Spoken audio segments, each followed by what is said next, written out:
부부싸움 하면 절대 할머니도 안 줘요. 몸에 테스토스테론 흘러 넘치겠다. 애들 막 들었다 놨다 해갖고 팔뚝도 남편보다 더 굵겠다. 무서울 게 뭐 있어. 그래갖고 그냥 할아버지들하고 싸우는 거죠. 할아버지들이 할머니하고 싸워갖고 눈탱이가 밤탱이 돼갖고 이제 노인정에서 신세한탄 하는 거예요. 60 먹은 할아버지한테 물어봤어요. 형들이. 60, 70, 80, 90 먹은 할아버지들이 이제 네 할아버지가 할머니한테 맞아갖고 노인정에 앉아서 신세한탄하는 거예요. 형들이 물어봤어요. 야, 너는 왜 아침부터 노인정에 그렇게 철양맞게 이렇게 앉아있냐? 눈탱이가 밤탱이가 돼서. 그랬더니 60 먹은 할아버지 하시는 말씀이 형들 말도 난 마누라 무서워서 도저히 한 집에서 못 살겠어. 왜? 그래서 아침에 국이 짜다고 투정을 좀 부렸더니 마누라 한대는 소리가 짜면 짠 대로 먹지 뭐 이렇게 말이 많으냐고 두들겨 패갖고 눈탱이가 밤탱이 됐다는 거예요. 그러는 형은 왜 눈탱이 밤탱이 됐냐고 그러니까 이놈의 마누라가 해만 뜨면 가방을 여러분도 오늘 가방 들고 나왔죠. 해만 뜨면 가방을 들고 그냥 어딜 나가길래 나 밥 안 차려주고 어딜 그렇게 나가냐고 그러니 내가 나가 돌아다니는데 당신 보태준 게 뭐 있느냐고 두들겨 패갖고 눈탱이 밤탱이 됐다는 거예요. 그러는 형은 왜 눈탱이 밤탱이 됐냐고 80 먹은 형한테 물어봤어요. 그랬더니 80 먹은 형이 하시는 말씀이 난 집에 있는 게 하도 심심해서 마누라 나가는 길에 나도 따라 나가면 안 되냐 그랬더니 어딜 따라 나오냐고 그러고 두들겨 패갖고 눈탱이 밤탱이 됐다는 거예요. 90 먹은 그러는 형은 왜 눈탱이 밤탱이 됐냐고 그러니까 그래서 아침에 눈을 떴더니 마누라가 밤새 안 죽고 또 눈 떴다고. 그래갖고 요즘에 90 먹은 할아버지들이 고민이 많대요. 아침에 일어나갖고 눈을 떠야 되는 건지 말아야 되는 건지 고민이 많대.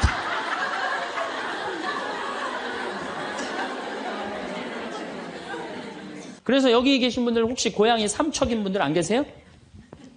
아는 척, 가진 척, 잘난 척. 이 고향 삼척인 분들 혹시 안 계세요? 많을 거예요. 보면은 아는 척하는 교우들 많아요. 뭐 얘기만 나오면 그냥 자기가 뭐 다 아는 것처럼 그냥 다른 사람 말도 못하게 그냥 자기가 다 말하는 사람 있어요, 없어요? 여행 다닐 때 보면은요, 그거 뭐 해외 나갔다고 그냥 보면은 한 15명 모여서 이제 같이 여행 나가면요, 다 그냥 자기가 전문가야. 그냥 가이드보다 더 똑똑해. 다 아는 척하는 사람들 많아요. 잘 알지도 못하면서 그냥 잘 따라가기만 하면 되는 걸. 세발 낙지 그냥 낙지발이 3개 달하고 우기고 싸우는 사람들도 많아요. 보면은.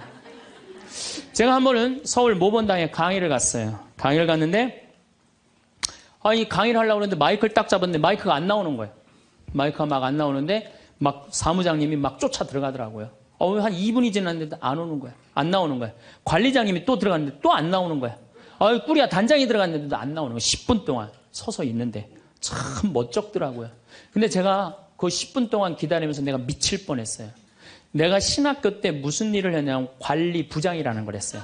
관리부장은 뭐냐면 신학교는 행사를 하고 야외 행사를 하면 우리가 다 마이크, 앰프 설치 다 했어요. 그걸 제가 다 했어요.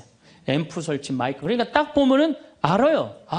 저건 저렇게 하면 금방 나온다. 어디를 가나, 무슨 기계를 봐나.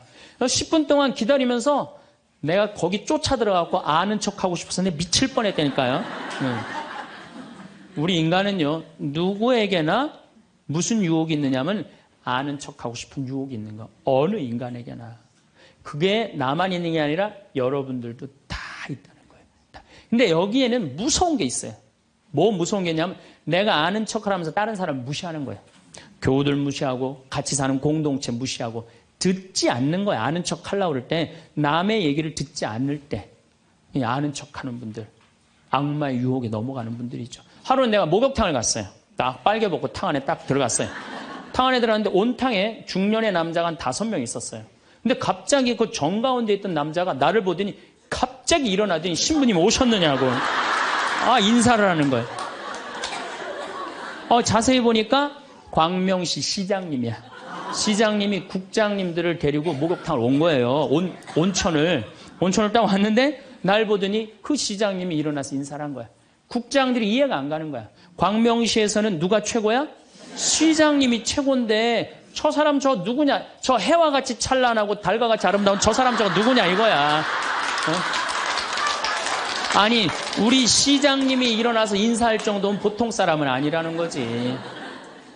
그 28의 젊은 나이에 시장님이 인사하고 국회의원들이 인사하면요, 처음에는 부담스럽다가 한두 번 받기 시작하면요, 내가 목이 뻣뻣해지기 시작해.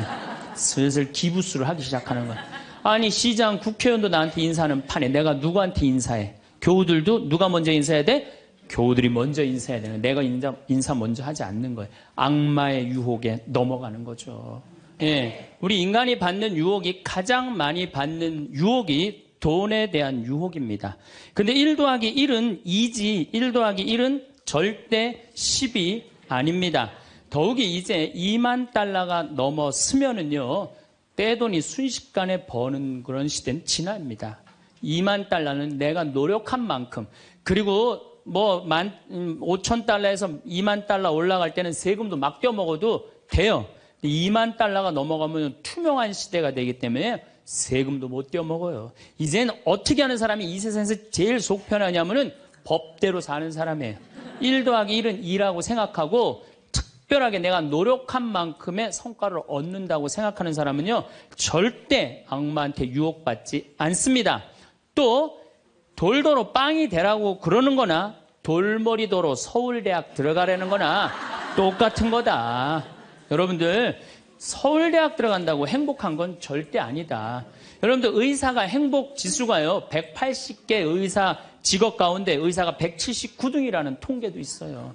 그리고 항상 의사가 만족도, 직업 만족도가 항상 꼴등이에요. 항상. 얼마나 스트레스를 받는지 몰라요. 오진하면 오진해서 스트레스, 환자가 넘으면 너무 와서 스트레스, 안 오면 와나서 스트레스예요. 그 비싼 학비 어렵게 공부하고. 그러니까 출세한다고 행복한 건 아니다. 자, 이제 여러분들 이 자식한테 미쳐갖고 자식한테 일생을 보냈어요. 그러면은 60이 돼서 자식이 여러분들하고 살아주겠어요? 그럼 누가 여러분들하고 산다고요? 남편이 살아요, 남편이. 그런데 같이 사랑을, 결혼해갖고 사랑의 탑을 하나도 쌓지 않은 거예요. 혹시 내가 궁금해서 물어보는 거예요. 혹시 여기 계신 분들 중에 결혼할 때 정말로 남편 정말로 사랑해서 결혼하신 분들 혹시 계세요? 정말 궁금해서 물어보는 거예요. 궁금해서. 아, 있으세요?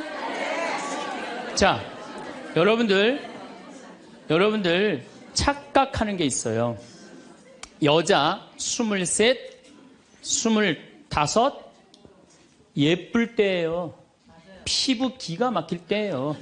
그 다음에 허리 잘록해요. 허리 잘록해갖고 치마 입혀놓으면요, 너무 예뻐. 맵시도 나고요. 피부도, 좀 전에 30살 먹은 반장님 내가 봤는데 좀 예술이야. 30살만 해도 그런 이 에스트로겐이, 이 23, 5때는 에스트로겐이 막 쏟아져 나오는 거예요. 막 쏟아져 나오는 거예요. 이런 예쁜 여자를 27, 8살 먹은 남자가요, 웬만하면은요 반하게 돼 있어요. 그건 사랑해서 반하는 게 아니에요. 젊은 남녀가 만나면은요 끌리게 돼 있어요. 그거는 사랑하는 감정 때문에 끌리는 게 아니라 그 나이 때는 도파민이라는 호르몬이 나와서 끌리는 거예요. 도파민이라는 호르몬. 그래갖고 끌려갖고 이제 데이트라는 걸 해요. 데이트를 했는데 이 남자 여자가 같이 데이트를 하면은 손도 잡고 막 그러잖아요. 손도 잡고 팔짱도 끼면은요 너무 행복하고 황홀해요.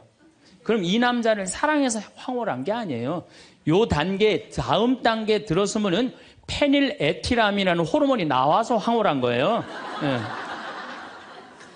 근데 막 안고 뽀뽀를 했는데 막 구름 위를 둥둥 떠다니는 것 같아. 이건 사랑해서 둥둥 떠다니는 게 아니에요. 이거는 옥시토신이라는 호르몬이 나와서 둥둥 떠다니는 거. 옥시토신이라는. 이거는 놀랍게도 마약보다 더 강해요. 그래갖고 마약 하루라도 안 맞으면 미치죠. 연애할 땐 똑같아요. 하루라도 그 남자 안 보면 미칠 것 같은 거예요. 이건 사랑해서 미치는 게 아니에요. 마약보다도 더 강력한 물질이 나와야 되는데 그 남자를 만나야지 나오는데 안 만나면 안 나오잖아. 그러니까 막 보고 싶고 막 미치는 거예요. 그래서 상사병이 걸리는 거예요. 그래서 상사병이 걸리는 거예요. 사랑해서 상사병이 걸리는 게 아니에요. 이 호르몬이 쏟아져 나와야 되는데 그걸 부모가 막거나 로미오와 줄리처럼 가족이 집안이 막거나 이러면 미치는 거예요. 그래갖고 그냥 부모가 반대를 했는데도 엄마 난 저 남자 없으면 난 죽을 것 같아. 이때는요 이성이 수dob돼 버려요. 이성이 마비가 돼요. 눈에 갑자기 콩깍지 확 껴요. 판단력이 없어져요. 그래갖고 나쁜 남자, 능력 없는 남자, 그런 남자도 좋은 거예요. 그 남자 없으면 죽을 것 같으니까. 그래서 중내 사내 해갖고 결혼을 시켜요. 그래갖고 결혼을 시키고 그냥 한 집에서 그냥 살면 깨가 쏟아지지. 근데 이제 애가 딱 하나 나오면은 놀랍게도 이 세 가지 호르몬이 딱 멈춰버려요. 안 나와요. 이게 죽을 때까지 나오면 다행인데 600일 나오고 딱 멈춰버려요. 자, 여러분들 여기 지금 한 50, 60 되신 분들 처녀 때 막 가슴 막 방망이 지고 막 그런 기분 지금도 느껴요? 지금도 그런 거 나오는 분들 계세요? 그거는요 똑같은 사람인데요 호르몬의 문제예요. 호르몬의 문제예요. 이거는 우리가 이해하지 못하는 건데 아주 중요한 거예요. 아주 중요한 거예요. 여자를 보면 막 가슴이 막 뛰고 막 손만 만져도 그냥 1년 동안 막 그 느낌이 그냥 가고 막 이러는 게 다 호르몬은 사랑 때문에 그런 게 아니라니까요. 그럼 호르몬이 멈췄는지 어떻게 알 수 있느냐? 어떻게 알 수 있느냐? 젊었을 때는 치마만 입고 그냥 브라우스만 입어도 그냥 남자가 그냥 가슴이 나 터질 것 같다고 너 보면 너무 행복해서. 그런데 결혼해갖고 애가 하나 나와갖고 옷을 벗고 왔다 갔다 하는데 남편이 이러는 거예요. 야, 춥고 안 보이잖아. 왜 왔다 갔다 해? 테레비 앞에서 빨리 비켜. 아니 옷을 벗고 왔다 갔다 하는데도 테레비 안 보인다고 비키라고 그러면은요 이 호르몬은 딱 멈춘 거예요. 끝난 거야. 이건 끝난 거예요. 근데 놀랍게도 우리가 어떤 착각을 하느냐면은 사랑이 식었다고 생각해요. 사랑이 식었다고. 그게 아니에요. 이 호르몬이 쏟아져 나올 때 하느님이 남녀를 묶어준 거예요. 그럼 결혼을 해서부터 사랑의 탑을 쌓아가야 돼. 계속 쌓아가야 돼. 근데 우리는 딱 결혼하자마자 엄마는, 이 문제는 애가 하나 나오면 여자는 옥시토신이 계속 나와요.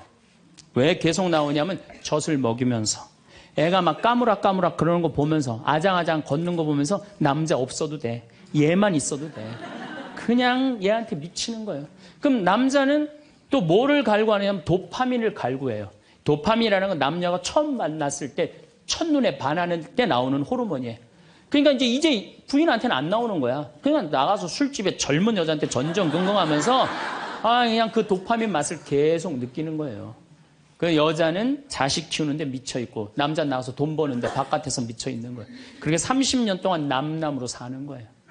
남남으로 살다가 남자는 이제 60이 넘어갖고 사회에서 가라고 그러니까 집에 들어오고 여자는 이제 자유롭게 살라고 그랬더니 이게 완전 체인징 파트너를 하는 거야.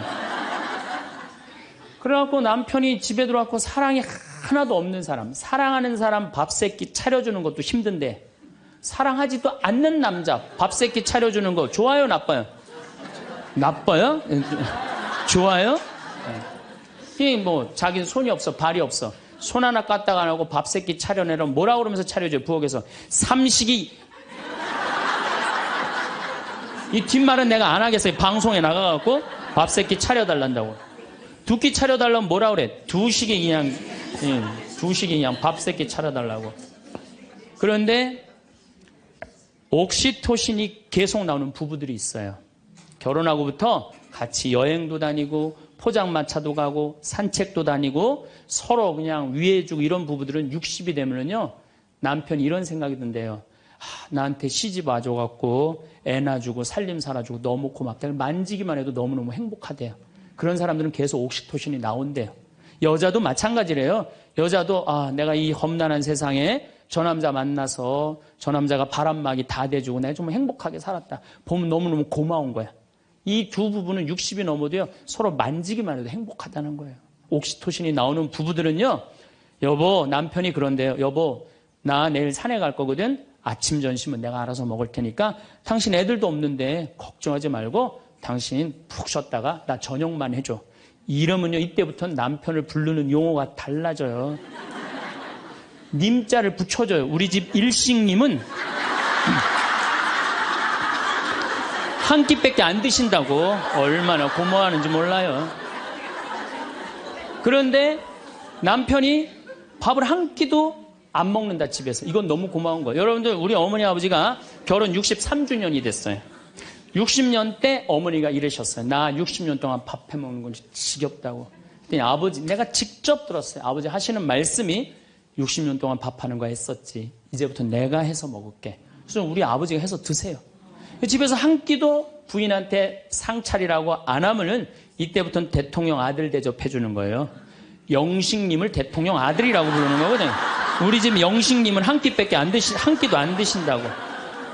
그런데 이 남편이 밥 세 끼 차려달라는 것도 모자라서 간식을 내놓으라고 그러네. 그럼 뭐라 그래? 간나이. 간식 차려내란다고 그래. 그런데 간식을 종종 차려내라고 그러네. 그럼 뭐라 그래? 종간나이.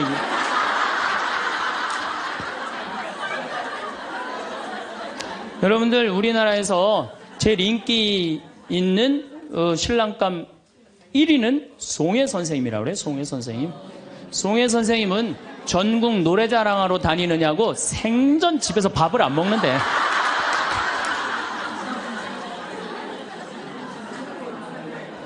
자, 여러분들, 사랑 없는 남편이랑 60이 넘어갔고 40년, 50년 한 집에서 산다.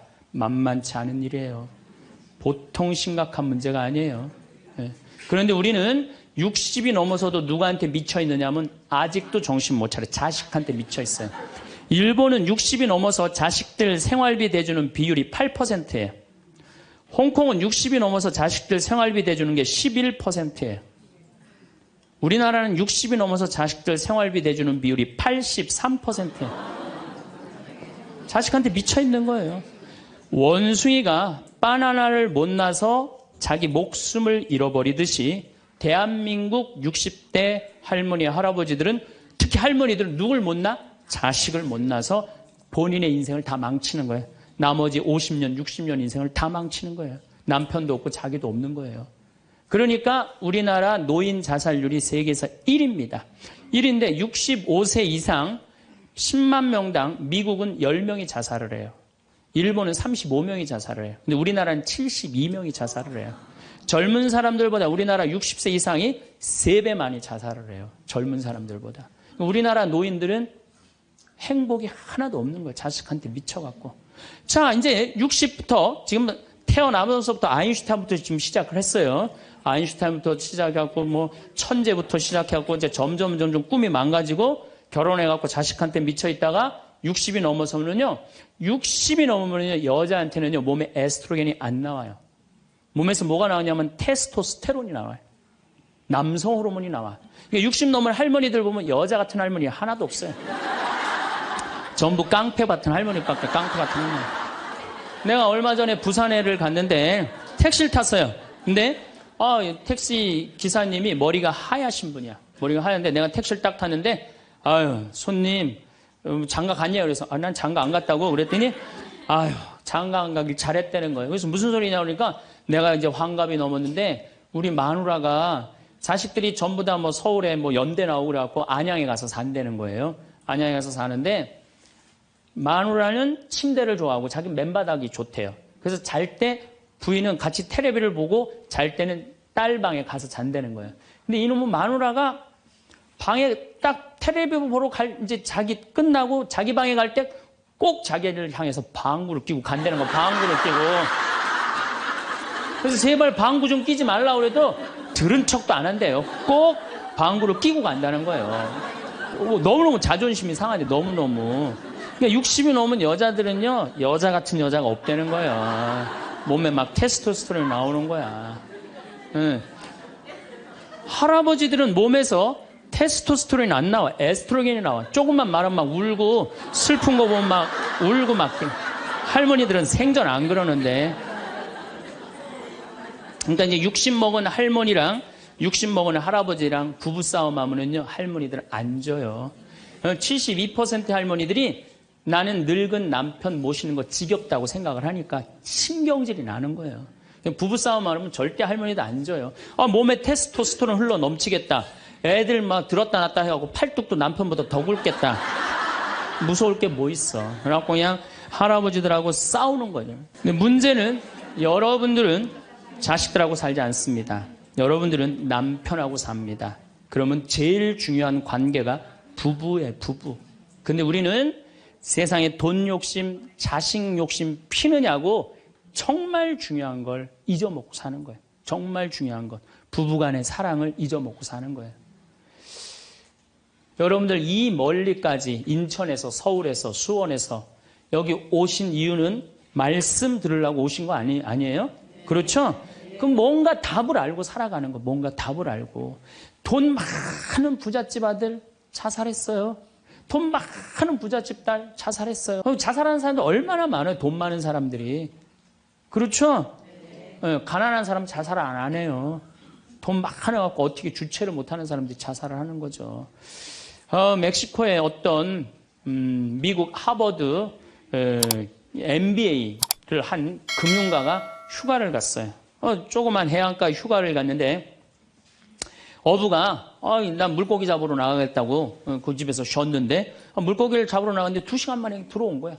물고기를 20마리를 너무너무 싱싱한 걸 잡아 들어왔어요. 그래서 금융가가 물어봤어요.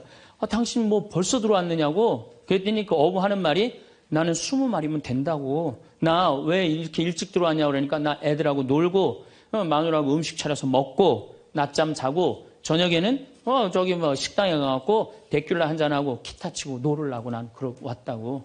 그랬더니 이 MBA 한 금융가가 그 어부를 한심하게 쳐다보면서 이렇게 말을 합니다. 당신 왜 그러고 사냐? 당신 지금 2시간에 그렇게 20마리 잡으면 8시간 일하면은 아니 뭐 거의 뭐 100마리, 200마리 잡을 수 있는데 그거 잡아갖고 배를 한 척 더 큰 걸 사라. 그래갖고 조금만 일을 열심히 하면은 5척을 살 수 있다. 그래갖고 그거 5척을 사갖고 큰 배를 사라. 배를 사갖고 당신 기술이 좋으니까 이 통조림 회사를 해라. 통조림 회사를 해갖고 이 회사를 참 물건을 팔아라. 그래갖고 여기서 살지 말고 맨하탄에 가라. 뉴욕. 맨하탄에 오면 내가 다 코치를 해줄 테니까 그 맨하탄에서 그 다 꾸민 거를 주식을 딱 팔아갖고 백만장자가 돼서 다시 와서 당신 행복하게 살면 되지 왜 이 20마리 겨우 잡고 들어오느냐고. 그랬더니 어부가 물어봤어요. 그렇게 내가 백만장자가 돌아와서 여기 돌아와갖고 내가 쉴 수 있는데 걸리는 시간이 얼마가 걸리느냐 그랬더니 한 30년 정도 걸릴 것 같다고. 그랬더니 어부가 기가 막힌 말을 하죠. 난 지금 그러고 있는데 내가 뭐하러 30년 동안 고생을 해야 되느냐 이거예요. 그러니까 이 어부한테는 돈이 행복을 주지 않는다고 생각을 한 거예요. 내가 지금 내 아이랑 부인이랑 행복하게 살면 되는데 뭐하러 욕심을 피고 사느냐는 거예요. 그러니까 여러분들이 고통스러운 이유가 뭔지 아세요? 욕심 필 때 고통스러운 거. 인생 쫙 돌아보실 때 언제 여러분들이 괴로운지 아세요? 욕심 필 때. 자식 욕심, 돈 욕심, 사람 욕심, 재물 욕심 이거 필 때요. 다 형제간에 의 갈라지고요. 그러니까 이 유혹에만 안 빠져도 1 더하기 1은 2라고 생각하고 사는 사람 절대 인생 괴롭지 않아요. 여러분들 마음 안에 지금 내가 이게 수지에 지금 수지에 이거 그냥 계속 막 뭐 광교 신도시도 들어오고 도로도 빵빵 뚫려서 이게 이제 5억짜리가 10억 될 거야. 아직 뛰지도 않았는데 머릿속에 이미 5억이 더 벌린 거야. 그때부터 괴로운 거예요. 그때부터. 1 더하기 1은 2지. 1 더하기 1은 10이 절대 아니다. 남은 인생 여러분들 허튼 욕심 피지 마세요. 그럼 악마가 못 따라온다는 얘기죠. 이게 안 되니까 악마가 이번에는 예수님을 높은 산에 데리고 가요. 이스라엘에 가보면은 40일 단식하시고 난 다음에 높은 산이라고 그러는 건 예리고가 내려다 보이는 산이에요. 예리고가요 6,000년 된 도시예요. 사막인데 그냥 막 물이 펑펑펑펑 솟아나와요. 그래갖고 그냥 사람이 정말로 살기 좋은 데예요. 그 예리고라는 도시를 보여주면서 당신이 나한테 절을 한다면 내가 당신한테 권세와 영광을 주겠다고 그래. 근데 우리가 놀랍게도 돈 욕심보다 더 무서운 욕심이 뭐냐면 권세와 영광이에요. 여러분들 여기 지금 권세와 영광 여러분들 피세요 안 피세요? 여기 있는 분들. 돈 없는 사람도요 자존심 상하면 기분 나빠요. 그렇죠? 여러분들 부부 사이에서도 권세와 영광 필 것 같아 안 필 것 같아요? 당신 나 만났으면 쪽박 찼어. 당신 같은 사람 세상에서 살지도 못해. 나 만났으니까 이러고 사는 거야. 이러면서 부부 사이에도 누가 잘났다고 해? 내가 잘났다고 권세와 영광 드러내요. 이게요.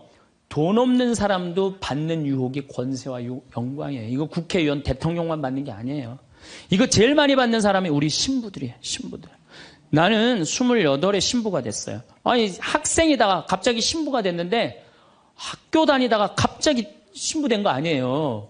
7년 동안 신학교 하다가 맨날 학교에서 그냥 교수님한테 이 눈치 저 눈치 보다가 본당 신부 하다가 딱 신부 됐는데요. 교우들이요. 얼마나 사랑하고 존경하는 건지 1살서부터 100살까지 다 좋아하는 거예요. 1살짜리는 엄마가 데리고 와서 우리 애 좀 만져달라고 그러고 90살 먹은 할머니는 허리가 구부러졌는데 또 구부러가면서 신부님 손 한번 만지자고. 아니 그 젊은 나이에 어떻게 그렇게 존경받아요. 나는 판검사 그렇게 존경 못 받는다고 생각해요. 우리 신부니까 그렇게 존경을 받는 거예요. 예수님은 나는 섬김을 받으러 온 것이 아니라 섬기러 왔다고 그랬는데 이제 내가 섬김을 받는 입장에 들어서는 거죠. 제가 31살에 평택 비전동이라는 성당에 본당 신부가 됐어요. 교우가 한 4,000명 되는데 뭐 아주 교우들이 착하고 아파트촌이라 그냥 돈도 너무너무 많이 내갖고 예산도 저 시골 교구보다 더 많았어요. 본당 예산이. 갔더니 교우들이 나보러 신부님 훌륭하십니다. 똑똑하십니다. 위대하십니다. 영민하십니다. 말마다 그런 얘기를 하는 거예요. 처음에는 그 말이 부담스럽다가 자꾸 들으면 어떻게 돼요? 세상에 내가 제일 똑똑하고 영민하고 위대하고 그런 줄 아는 거예요. 갑자기 교우들이 사모임원들이 신부님 이렇게 하시면 안 됩니다. 그럼 화가 나는 거예요. 왜 화가 날까요? 훌륭하고 똑똑하고 위대하고 영민한 내가 결정한 건데 어디다 나한테 반기를 드느냐 이거예요. 악마의 이 낚시에 딱 걸리는 거죠. 우리가 이게 너무 많은 유혹을 받아요. 우리가 신학교 졸업할 때 교수님들이 끊임없이 이렇게 얘기를 합니다. 예수님이 예루살렘에 입성할 때 당나귀를 타고 입성을 해요. 그렇죠? 낙이라는 게 얼마나 볼품없어요. 말은 타면은요 기분이 너무너무 좋아요. 근데 당나귀는 참 내가 기분이 나빠. 당나귀를 타면은. 그러니까 사람들이 욕을 할 때도 덩키 그러잖아요. 외국에서도 그렇고. 당나귀는 사람을 무시하는 거예요. 당나귀 같단 사람. 근데 이 당나귀에 그냥 예수님이 딱 올라타니까 예루살렘에 들어가니까 막 사람들이 막 옷을 벗고 막 환호를 하고 빨마가지를 흔들으니까 이 당나귀가 너무 신이 난 거예요. 이야, 드디어 나의 가치를 알아보는구나. 사람들이. 여러분들, 당나귀 보고 사람들이 손을 흔들었어요? 예수님 보고 사람들이 손을 흔들었어요? 예수님 보고 흔들었죠? 우리 신부들도 똑같아요. 나 때문에 교우들이 나 존경해 주는 거라고 난 생각하지 않아요. 누구 때문에 존경해 주는 거예요? 내 뒤에 있는 예수님. 만약에 내 뒤에 예수님이 없다면은 나 세상에 나가면요 쳐다도 안 봐요. 거들떠도 안 봐요. 그런데 처음인 걸 잘 알아요. 그런데 1년이 지나고 2년이 지나고 5년이 지나면요 내 뒤에 예수님은 온데간데 없고 누구만 남어? 나만 남는 거예요. 악마가 나한테 절을 하면 권세와 영광을 주겠다는 거 똑같은 거죠. 제가 작년에 뉴욕 퀸즈라는 본당에 강의를 갔어요. 강의를 갔는데 교우들이 진짜 많이 왔어요. 지하에서 1층으로 올라오는 엘리베이터가 10명이 타는데 20명이 타고 엘리베이터가 꼈어요. 하고 911이 와서 막 전화해갖고 911이 엘리베이터에 있는 사람들 다 꺼냈어요. 그럼 하여튼 난리가 났어요. 이번 2월 달에 70 먹은 아주머니 아주 예쁘게 생기고 곱게 생겼어요. 요즘 70 먹어도 정말로 아줌마야. 아줌마가 딱 와서 신부님 제가 뉴욕 퀸즈에서 왔습니다. 저를 아십니까? 그래서 잘 모르겠는데요. 제가요 누구냐면요 신부님 강의 오셨을 때 엘리베이터에 낀 여자입니다. 그리고 왔어. 그런데 신부님이 그 강의를 했을 때 화가 나십니까? 라는 CD 그거를 사서 아들이 뉴욕 의대 수술 집도이래요.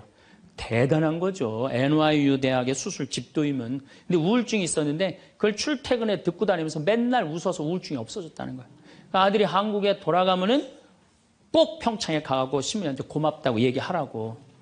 내가 그 정도로 대단했다는 얘기예요. 네. 그래갖고 이제 강의가 끝나고 그 가브리엘 신부님이라고 1.5세 신부님인데 아주 정말로 젠틀한 신부님이야. 같이 이제 사제관을 가는데 여자 하나가 따라오는데 미국 여자가 따라오는 거예요. 영어로 막 떠드는 거예요. 뭐라고. 근데 대충 그런 얘기야. 자기는 한국말을 모르는데 신부님 강의에 감동받았다는 거예요. 이야, 내 강의 이제 감동받다 못해 이제 미국 여자까지 내 강의 감동을 받는구나. 고맙다고. 근데 본당 신부님 자꾸 빨리 가재는 거예요. 기분이 나쁘더라고요.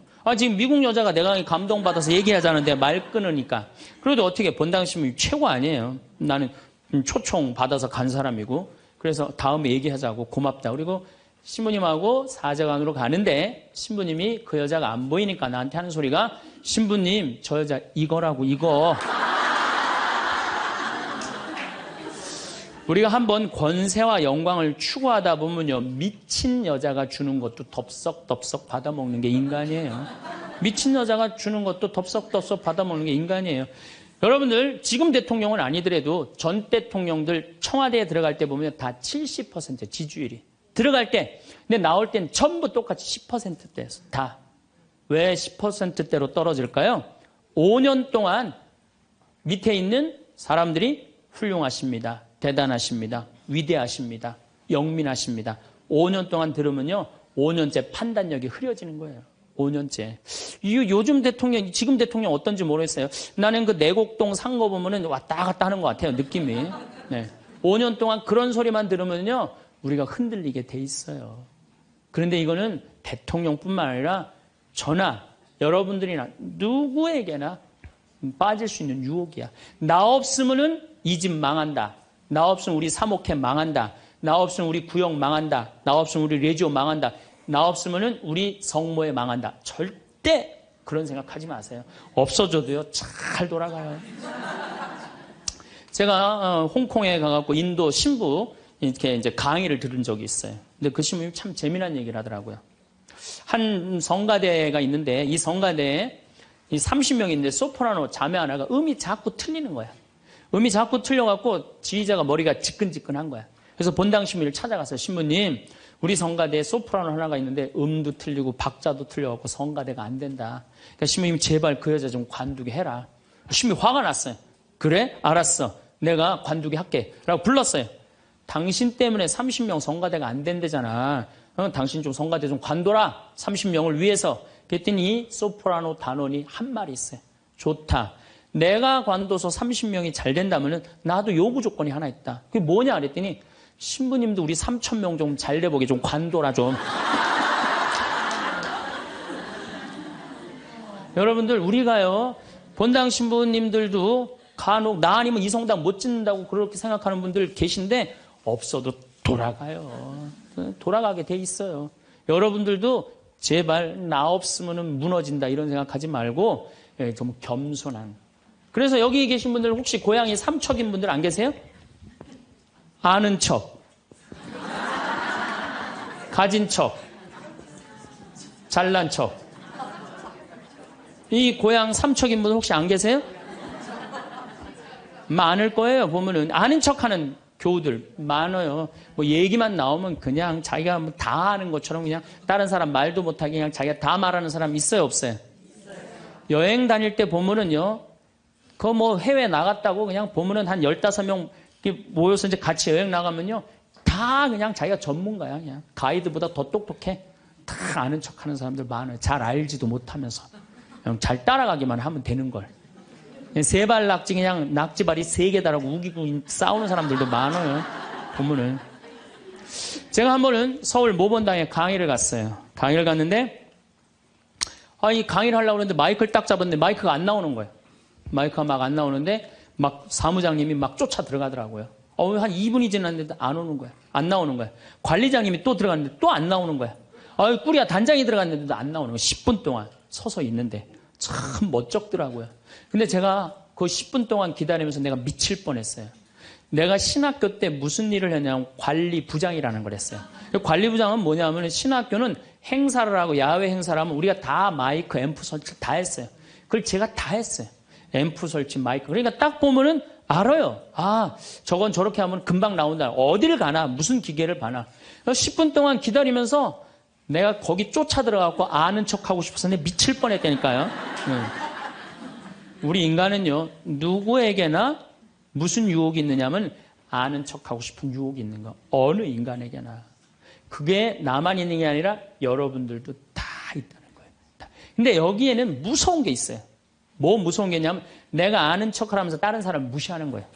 교우들 무시하고 같이 사는 공동체 무시하고 듣지 않는 거예요. 아는 척 하려고 그럴 때 남의 얘기를 듣지 않을 때 아는 척하는 분들, 악마의 유혹에 넘어가는 분들이죠. 또 가진 척하는 분들.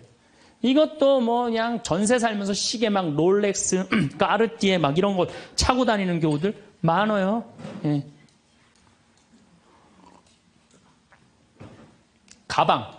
우리나라가 4대 명품 시장이래잖아요.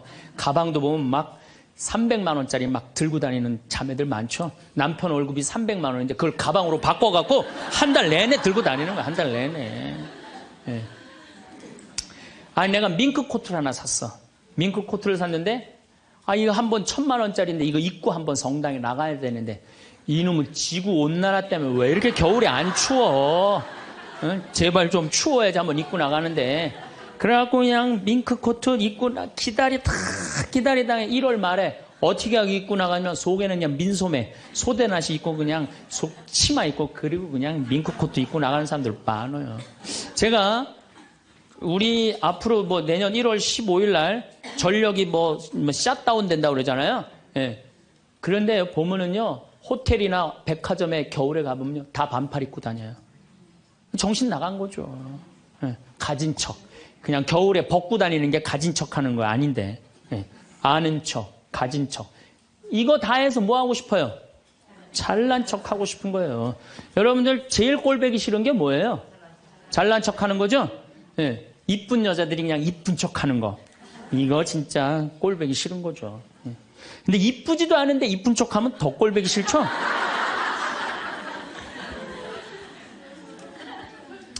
저도 이 잘난 척 하는데 만만치 않아요. 저도 만만치 않아요. 제가 수영을 참 좋아해요. 수영을 참 좋아해갖고 제가 수영장 25m 풀 40바퀴 한 번도 안 쉬고 한 번에 돌아요. 이 정도면 이렇게 감탄해주면 내가 기분이 너무 좋아요. 잘난 척 하는데 동참해주는 거 아니야. 예. 그리고 나는 전심 먹고 바다에 들어가면 저녁 먹을 때까지 바다에서 안 나와요. 그리고 저는 스킨스쿠버를 해요. 다이빙을 해갖고 아주 다이빙을 좋아해요. 그래갖고 뭐 동해바다, 제주도, 뭐 문섬, 새끼섬, 서귀포 앞바다에 있는 거, 포항에 또 뭐 다이빙, 얼마나 다이빙을 좋아하는지 몰라요. 그리고 내가 또 우리 신부들하고 한번 그 동해바다에 놀러를 갔는데 늦 여름이에요. 이제 속초에 이제 갔는데 사람들도 별로 많지도 않았어. 근데 막 한 젊은 애가 한 100kg가 되는 애가 튜브를 하고 막 자꾸 바닷속으로 들어가더라고. 여자친구가 빨리 나오라고. 근데 얘는 뭐 와라 막 그러는데 설악산에서 바람이 불어갖고 튜브가 뒤집어진 거야. 그리고 얘가 난 수영할 줄 알았는데 쑥 들어가더라고요. 나오디 막 살려달라고 그러더라고. 또 쑥 들어가는데 또 아무도 안 가더라고. 그래도 뭐 어떻게 해. 신부인데. 그래갖고 그냥 내가 막 쫓아 들어갔어요. 그랬더니 뭐 또 여기서 야 튜브 갖고 들어가. 걱정하지 마. 그래갖고 가보니까 너무 살이 찐 거예요. 그래갖고 그냥 다시 그냥 나와갖고 튜브를 다시 갖고 들어가갖고 목을 걸어갖고 끌고 나와갖고 물을 얼마나 얘가 토해냈는지 그 여자친구가 내가 너 때문에 못 쓴다고 막 때리고 그러는데 야 내가 죽은 사람도 내가 건져냈는데 술만 먹으면 이제 교우들한테 자랑을 하는 거예요. 내가 이런 사람이라고. 응. 근데 여자 하나가 신부님 훌륭하십니다. 대단하십니다. 여러분들처럼. 그럼 내가 얼마나 기분이 좋아요. 나는 수영장 이 25m 풀 40바퀴 한 번도 안 쉰다니까 그 여자 한다는 소리가 자기는 25m 풀 100바퀴 한 번도 안 쉰다는 거야. 아니 그럴 때 교우가 신부가 그렇게 말하면은 아우 신부님 대단하십니다. 그럼 얼마나 좋아요. 자기도 이제 잘난 척 하고 싶은 거지. 머리채를 다 확 젖뜯고 싶더라고요. 내가 또 질 수 있어? 아니 나는 내가 신학교 때 단축 마라톤 내가 12km 토요일마다 맨날 뛰었다니까 자기는 42.195km 10번 완주패가 있다는 거예요. 우리가 한번 잘난 척 하기 시작하면 어떤 현상이 일어나느냐 하면은 내가 아는 유명한 사람, 내가 아는 유명한 정치인, 별 얘기를 다 해요. 다 끄집어내. 내 것도 아닌데. 지기 싫은 거지. 예. 그래갖고 이 잘난 척이 악마의 유혹에 넘어가는 거예요. 그런데 정말로 훌륭한 건 아는 것도 많고 가진 것도 많고 잘난 것도 많은데 주일날 반도 되고 차량 주차 봉사하는 형제들. 여기 내가 정말 부자야. 남편도 대단해. 그런데 그런 거 티 한 번 안 내고 성모에 설거지하는 자매들. 구역장 반장 봉사하는 자매들. 난 이분들이 훌륭한 분들이라고 생각해요. 예수님은 나는 섬김을 받으러 온 것이 아니라 섬기러 왔다고 그러죠. 근데 우리는 이상하게 이 잘난 걸 하면서 정말로 창피를 많이 당해요. 어떤 대령이 대령 진급을 한 거야. 3개, 밥풀떼기 3개, 무궁화 3개를 딱 하고 너무 기분이 좋은 거야. 누구한테 자랑을 하고 싶은 거야. 중령에서 대령으로. 근데 딱 이제 하는데 딱 이병이 딱 들어오니 딱 인사를 하니까 자랑을 하고 싶은 이병한테 뭐 자랑할 게 뭐 있어요. 그래갖고 전화를 딱 잡아갖고 잠깐만 기다리라고, 내가 좀 중요한 전화가 있다고. 장군님, 무슨 김 장군님하고 뭐 같이 우리 셋이 장군님 2분하고 식사할까요? 그리고 기분 좋게 딱 전화를 끊었어. 그래갖고 대령이 뭐라고 했어? 자네 무슨 일 때문에 왔는가? 전화선 연결하려고 왔는데요. 그러면 여러분들, 우리가 그럴 때가 많아요. 사실은 정말 어처구니 없는 잘난 척을 해서 빠지는 늪이죠. 늪. 우리는 그런 늪에 빠지면 안 되지 않는가. 그랬더니 예수님이 한 분이신 하느님만을 경배하여. 정말 어쩜 말씀마다 이렇게 맞는 말씀만 하세요. 사람이 빵만으로 사는 것이 아니라 뭘로 산다고요? 하느님의 말씀으로 사느니라. 여러분들, 이 말씀이라는 게요, 내가 이제 지금 60대신 분들 지금부터 공부를 하면은요, 그 깨달음의 깊이는 말할 수 없이 깊대요. 지금부터 막 진리를 탐구하고 막 깨달음의 그런 세상 속으로 나가고 기도 열심히 하면은요, 여러분들은 말할 수 없는 깊은 세계에 빠져들 수 있다는 거예요. 예수님 말씀으로 사느니라, 이 말씀 맞는 얘기예요. 돌더러 빵이 되라고 그러는 거. 나한테 절을 하면 뭘 준다고? 권세와 영광을 준다고 그러니까 뭐라 그래? 한 분이신 하느님만을 경배하라. 여러분들 성당에 나와갖고요, 하느님 경배 안 하고 자기 경배하라고 그러는 분들 많아요. 제가 좀 죄송한 얘기지만은 본당 뭐 전국 우리나라 본당 얼마나 많이 강의를 다니겠어요. 1년에 300회를 강의를 다니니까. 근데 가보면은 정말로 당황스러운 사목회장님들이 있어요. 어떤 사목회장님들이 있느냐면 꼭 본당 신부 옆에 꼭 차를 세워놔. 근데 그 사목회장님 참 벤치야. 근데 본당 신부님 참 보면 무슨 아반떼 뭐 이런 거 시골 같은 데 가보면은 나는 정말로 좀 그렇더라고요. 아니, 벤츠를 좀 총회장이면은 벤츠를 세워줄 때면 신부님은 그랜저 사주고 벤츠를 세워줄 거 아니야. 나 총회장이고 벤츠 있다 이거야. 근데 더 기가 막힌 거는 어떤 경우냐면 그 사목회장님 이런 말하는 분들 많이 있어요. 내가 이 성당 졌다고. 이런 분들 많아요. 근데 이게 완전히 아무것도 안 보이는 거지. 자기가 누군지 모르는 거죠. 이런 유혹에 빠지는 분들 참 많아요. 성당에 여러분들 뭐하러 나오는 거야? 하느님 경배하려고 나오는 거예요. 하느님 섬기려고 나오는 거지, 나 잘난 척 하려고, 나 아는 척 하려고 성당 나오는 거 아니라는 거죠. 그래서 이 유혹에 여러분들 빠지시면은 절대 안 된다. 시간은 누구에게나 공평하게 주어집니다.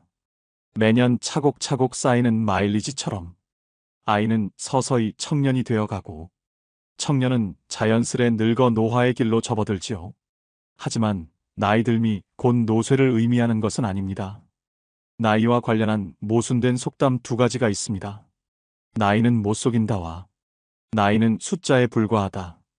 둘 다 나이 듦을 이야기하지만 전자가 나이에 굴복하고 노쇠 수순에 순응하는 의미라면 후자는 육체적 노화를 벗어나려는 자발적 의지가 담겨 있습니다. 여러분은 둘 중 어떤 속담을 품고 사시나요? 나이 듦이란 물리적 노화일 뿐 우리 몸 안에 가슴에 청춘을 담는 일은 내 의지와 결정에 따라 얼마든지 달라질 수 있습니다.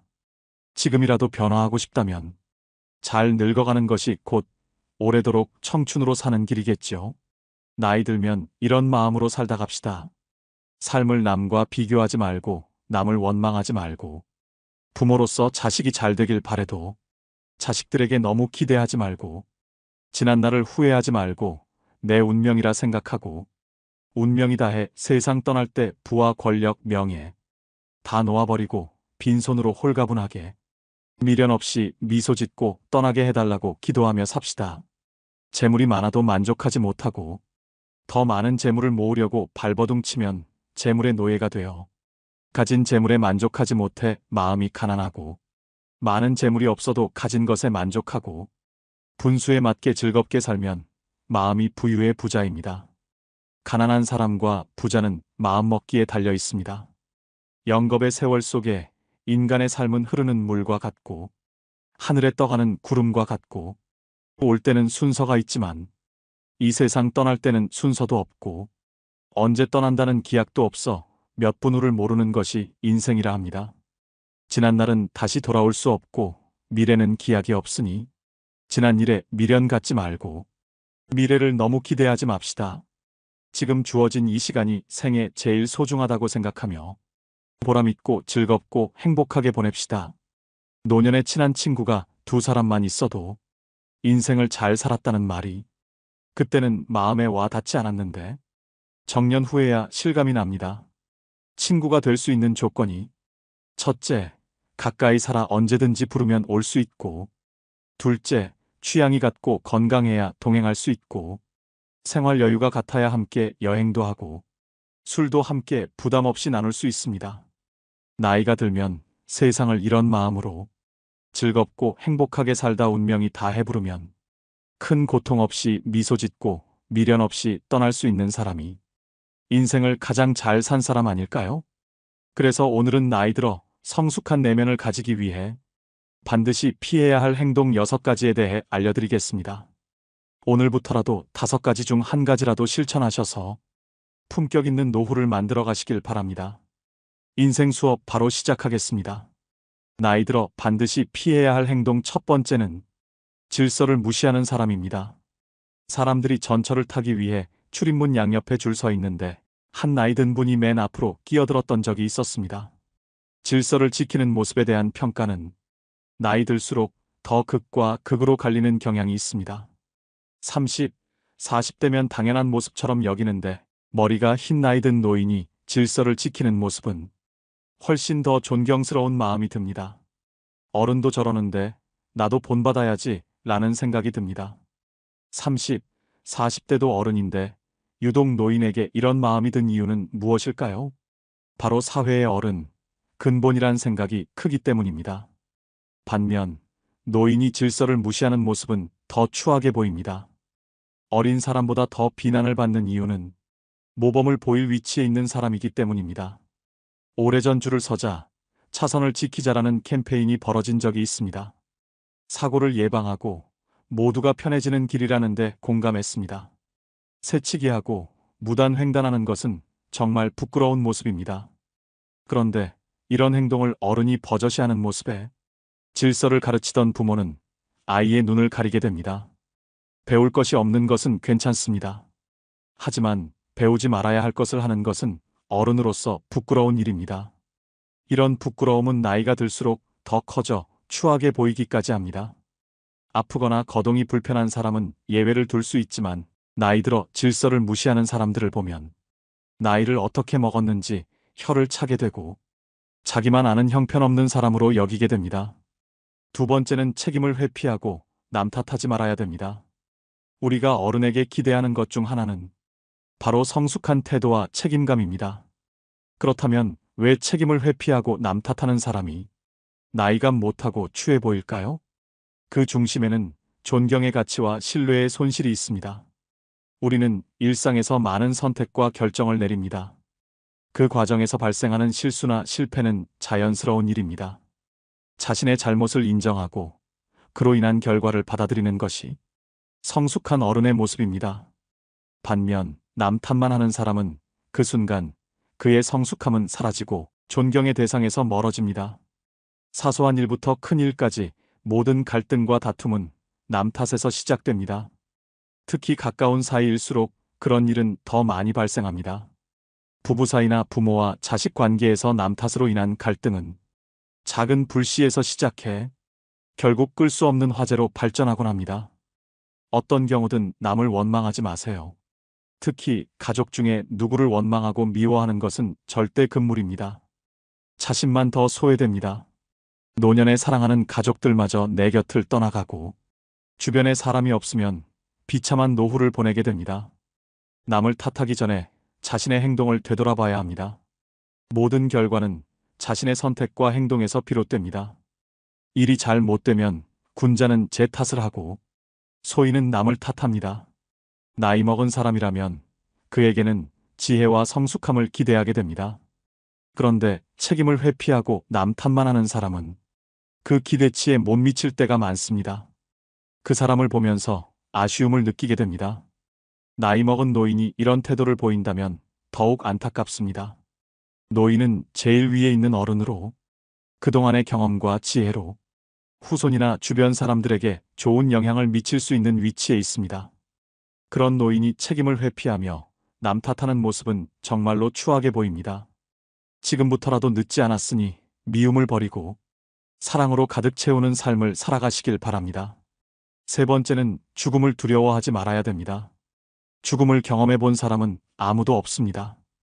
따라서 죽음을 두려움의 대상이 아니라 삶에 대한 열망의 대상으로 전환해야 합니다. 우리의 인생은 죽음이 아니라 삶으로 파고들 때 그 진가를 발휘합니다. 우리는 왜 죽음을 두려워할까요? 죽음을 마주할 때 희망을 품어야 될까요? 아니면 체념해야 할까요? 죽음이라는 사건을 아예 잊고 살아갈 수만은 없습니다.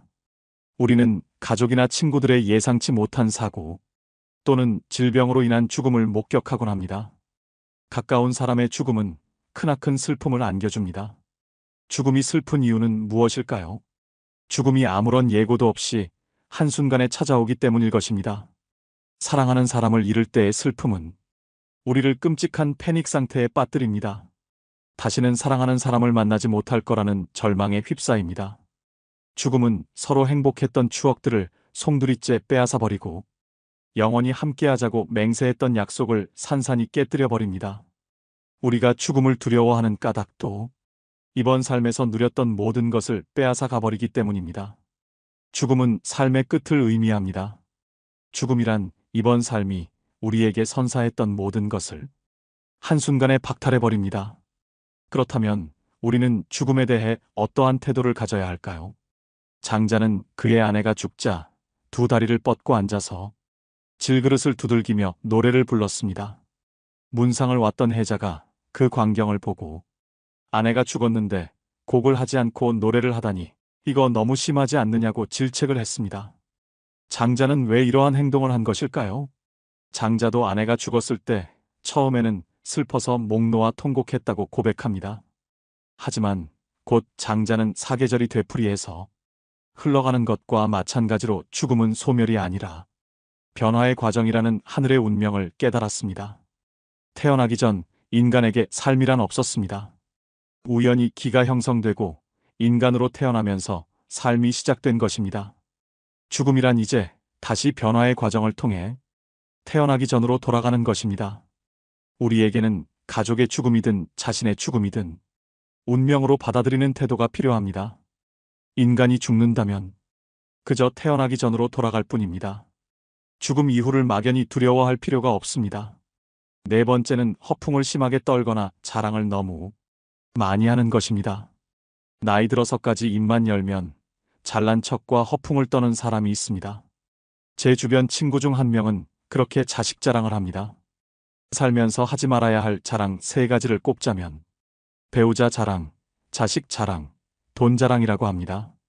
이 가운데서도 특히 아무리 친한 친구 사이라도 하지 말아야 할 자랑이 있는데 그것이 바로 자식 자랑입니다. 사람들 가운데는 자식들 일로 인해 자랑을 할 것이 많은 사람도 있지만 그렇지 않은 사람도 있죠.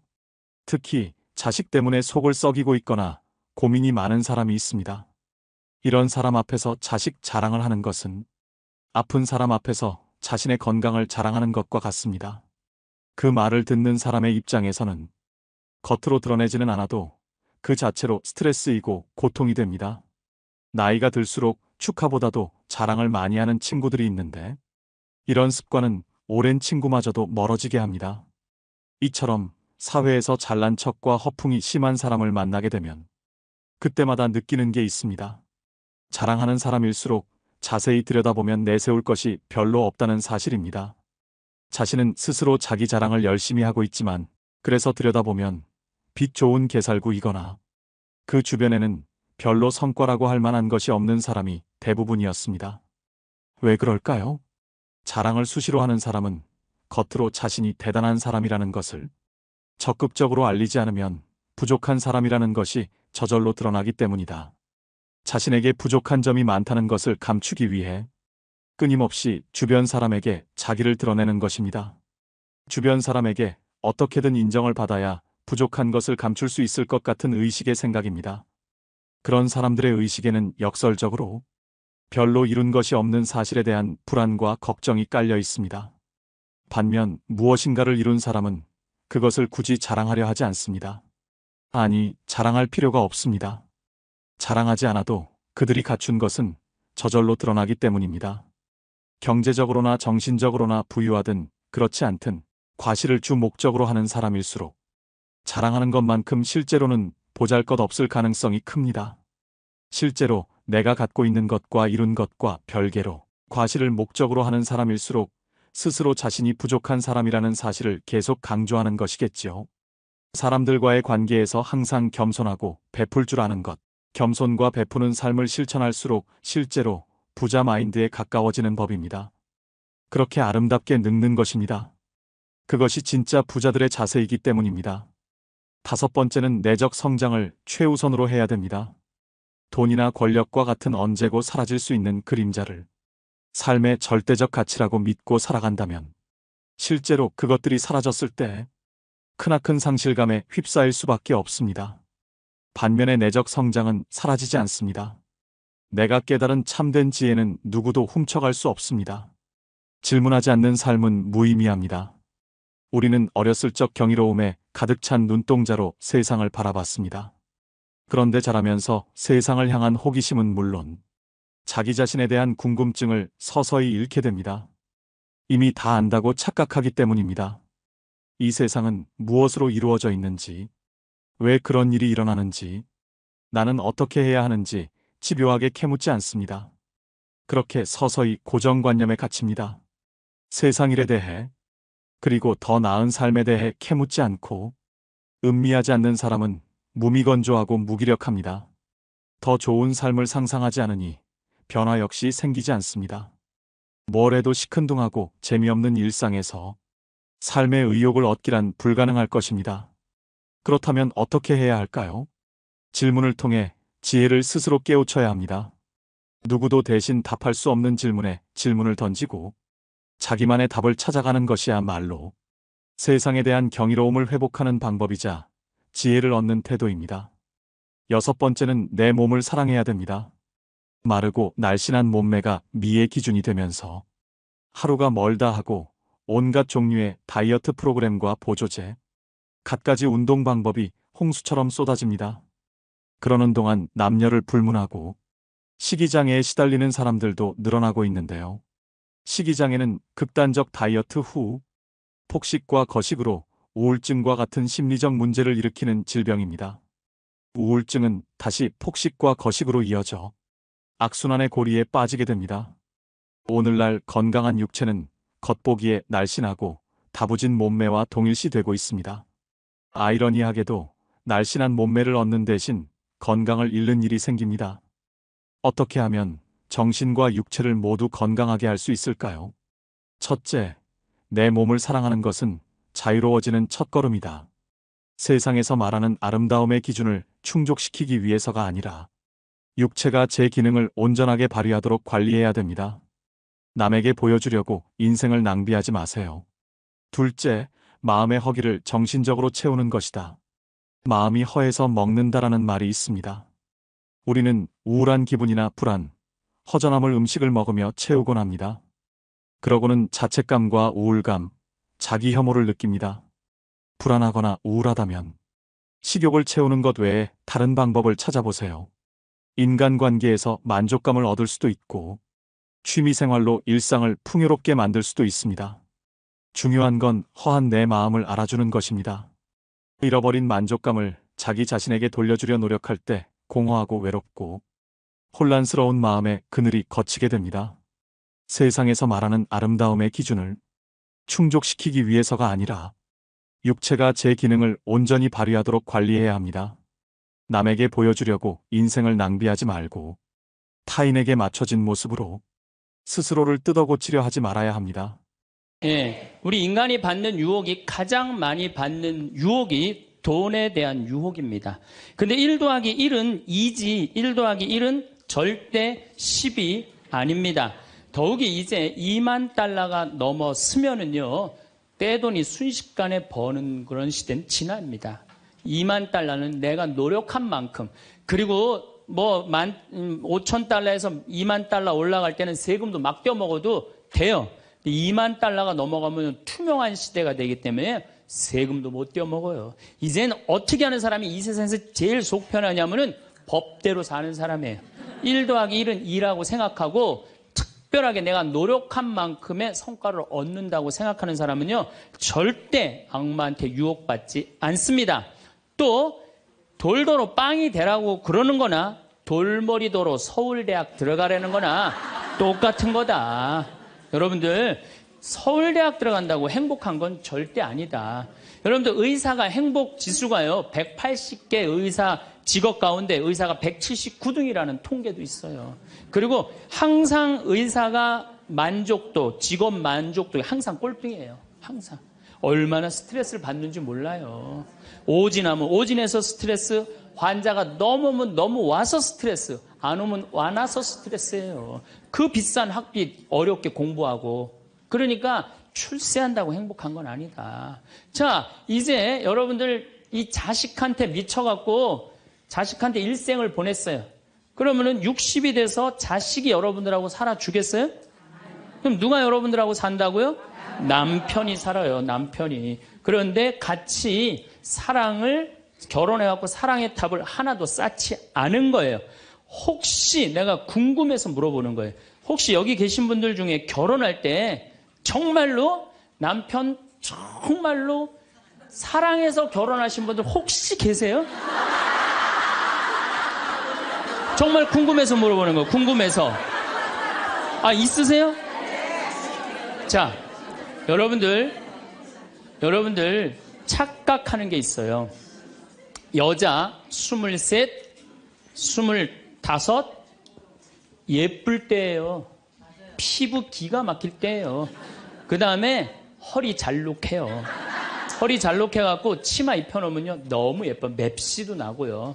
피부도 좀 전에 30살 먹은 반장님 내가 봤는데 지금 예술이야. 30살만 해도 그런 이 에스트로겐이 이 23, 5대는 에스트로겐이 막 쏟아져 나오는 거예요. 막 쏟아져 나오는 거예요.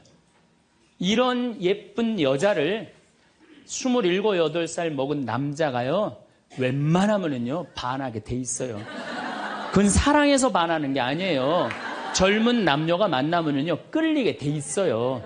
그거는 사랑하는 감정 때문에 끌리는 게 아니라 그 나이 때는 도파민이라는 호르몬이 나와서 끌리는 거예요. 도파민이라는 호르몬. 그래갖고 끌려갖고 이제 데이트라는 걸 해요. 데이트를 했는데 이 남자 여자가 같이 데이트를 하면은 손도 잡고 막 그러잖아요. 손도 잡고 팔짱도 끼면은요 너무 행복하고 황홀해요. 그럼 이 남자를 사랑해서 황홀한 게 아니에요. 요 단계, 다음 단계에 들어서면은 페닐에틸암이라는 호르몬이 나와서 황홀한 거예요. 네. 근데 막 안고 뽀뽀를 했는데 막 구름 위를 둥둥 떠다니는 것 같아. 이건 사랑해서 둥둥 떠다니는 게 아니에요. 이거는 옥시토신이라는 호르몬이 나와서 둥둥 떠다니는 거. 옥시토신이라는. 이거는 놀랍게도 마약보다 더 강해요. 그래갖고 마약 하루라도 안 맞으면 미치죠. 연애할 땐 똑같아요. 하루라도 그 남자 안 보면 미칠 것 같은 거예요. 이건 사랑해서 미치는 게 아니에요. 마약보다도 더 강력한 물질이 나와야 되는데 그 남자를 만나야지 나오는데 안 만나면 안 나오잖아. 그러니까 막 보고 싶고 막 미치는 거예요. 그래서 상사병이 걸리는 거예요. 그래서 상사병이 걸리는 거예요. 사랑해서 상사병이 걸리는 게 아니에요. 이 호르몬이 쏟아져 나와야 되는데 그걸 부모가 막거나 로미오와 줄리처럼 가족이 집안이 막거나 이러면 미치는 거예요. 그래갖고 그냥 부모가 반대를 했는데도 엄마 난 저 남자 없으면 난 죽을 것 같아. 이때는요 이성이 수독돼 버려요. 이성이 마비가 돼요. 눈에 갑자기 콩깍지 확 껴요. 판단력이 없어져요. 그래갖고 나쁜 남자, 능력 없는 남자, 그런 남자도 좋은 거예요. 그 남자 없으면 죽을 것 같으니까. 그래서 중내 사내 해갖고 결혼을 시켜요. 그러고 결혼을 시키고 그냥 한 집에서 그냥 살면 깨가 쏟아지지. 근데 이제 애가 딱 하나 나오면은 놀랍게도 이 세 가지 호르몬이 딱 멈춰버려요. 안 나와요. 이게 죽을 때까지 나오면 다행인데 600일 나오고 딱 멈춰버려요. 자, 여러분들 여기 지금 한 50, 60 되신 분들 처녀 때 막 가슴 막 방망이 지고 막 그런 기분 지금도 느껴요? 지금도 그런 거 나오는 분들 계세요? 그거는요, 똑같은 사람인데요, 호르몬의 문제예요. 호르몬의 문제예요. 이거는 우리가 이해하지 못하는 건데 아주 중요한 거예요. 아주 중요한 거예요. 여자를 보면 막 가슴이 막 뛰고 막 손만 만져도 그냥 1년 동안 막 그 느낌이 그냥 가고 막 이러는 게 다 호르몬은 사랑 때문에 그런 게 아니라니까요. 그럼 호르몬이 멈췄는지 어떻게 알 수 있느냐? 어떻게 알 수 있느냐? 젊었을 때는 치마만 입고 그냥 브라우스만 입어도 그냥 남자가 그냥 가슴이 나 터질 것 같다고 너 보면 너무 행복해서. 그런데 결혼하고 애가 하나 나와갖고 옷을 벗고 왔다 갔다 하는데 남편이 이러는 거예요. 야, 춥고 안 보이잖아. 왜 왔다 갔다 해? 테레비 앞에서 빨리 비켜. 아니, 옷을 벗고 왔다 갔다 하는데도 테레비 안 보인다고 비키라고 그러면요, 이 호르몬은 딱 멈춘 거예요. 끝난 거야. 이건 끝난 거예요. 근데 놀랍게도 우리가 어떤 착각을 하느냐면은 사랑이 식었다고 생각해요. 사랑이 식었다고. 그게 아니에요. 이 호르몬이 쏟아져 나올 때 하느님이 남녀를 묶어준 거예요. 그럼 결혼을 해서부터 사랑의 탑을 쌓아가야 돼. 계속 쌓아가야 돼. 근데 우리는 딱 결혼하자마자 엄마는, 이 문제는 애가 하나 나오면 여자는 옥시토신이 계속 나와요. 왜 계속 나오냐면 젖을 먹이면서 애가 막 까무락까무락 그러는 거 보면서 아장아장 걷는 거 보면서 남자 없어도 돼. 얘만 있어도 돼. 그냥 얘한테 미치는 거예요. 그럼 남자는 또 뭐를 갈구하냐면 도파민을 갈구해요. 도파민이라는 건 남녀가 처음 만났을 때 첫눈에 반하는 때 나오는 호르몬이에요. 그러니까 이제 부인한테는 안 나오는 거야. 그냥 나가서 술집에 젊은 여자한테 전전긍긍하면서 그냥 그 도파민 맛을 계속 느끼는 거예요. 그 여자는 자식 키우는데 미쳐있고 남자는 나가서 돈 버는데 바깥에서 미쳐있는 거예요. 그렇게 30년 동안 남남으로 사는 거예요. 남남으로 살다가 남자는 이제 60이 넘어갖고 사회에서 가라고 그러니까 집에 들어오고, 여자는 이제 자유롭게 살라고 그랬더니 이게 뭐 완전 체인징 파트너를 하는 거야 그냥. 그래갖고 남편이 집에 들어왔고 사랑이 하나도 없는 사람, 사랑하는 사람 밥 세끼 차려주는 것도 힘든데 사랑하지도 않는 남자 밥 세끼 차려주는 거 좋아요, 나빠요? 나빠요? 좋아요? 이 뭐 자기는 손이 없어, 발이 없어, 손 하나 까딱 안 하고 밥 세끼 차려내면 뭐라 그러면서 차려줘요? 부엌에서 삼식이. 이 뒷말은 내가 안 하겠어요. 방송에 나가갖고 밥 세끼 차려달란다고. 두 끼 차려달라면 뭐라 그래? 두식이 그냥 밥 세끼 차려달라고. 그런데 옥시토신이 계속 나오는 부부들이 있어요.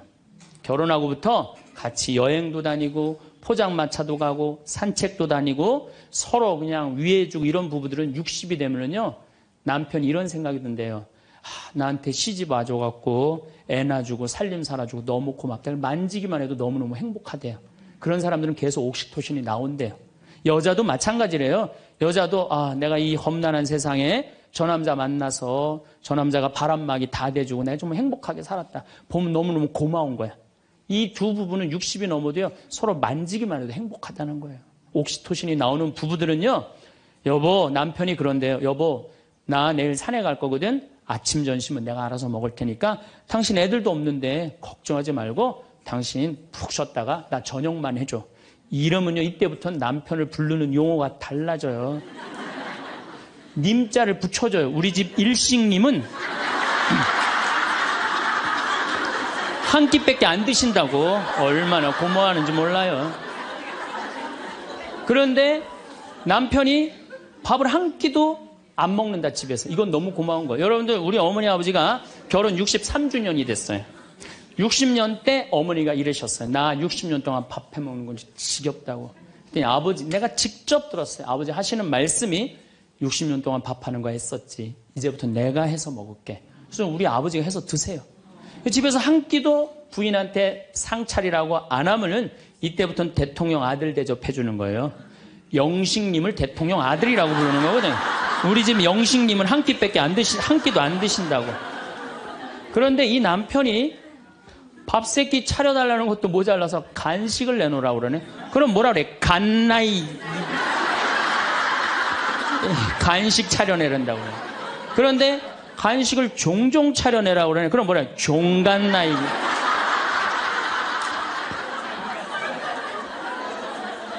여러분들, 우리나라에서 제일 인기 있는 신랑감 1위는 송혜 선생님이라고 그래요. 송혜 선생님. 송혜 선생님은 전국 노래자랑하러 다니느냐고 생전 집에서 밥을 안 먹는데.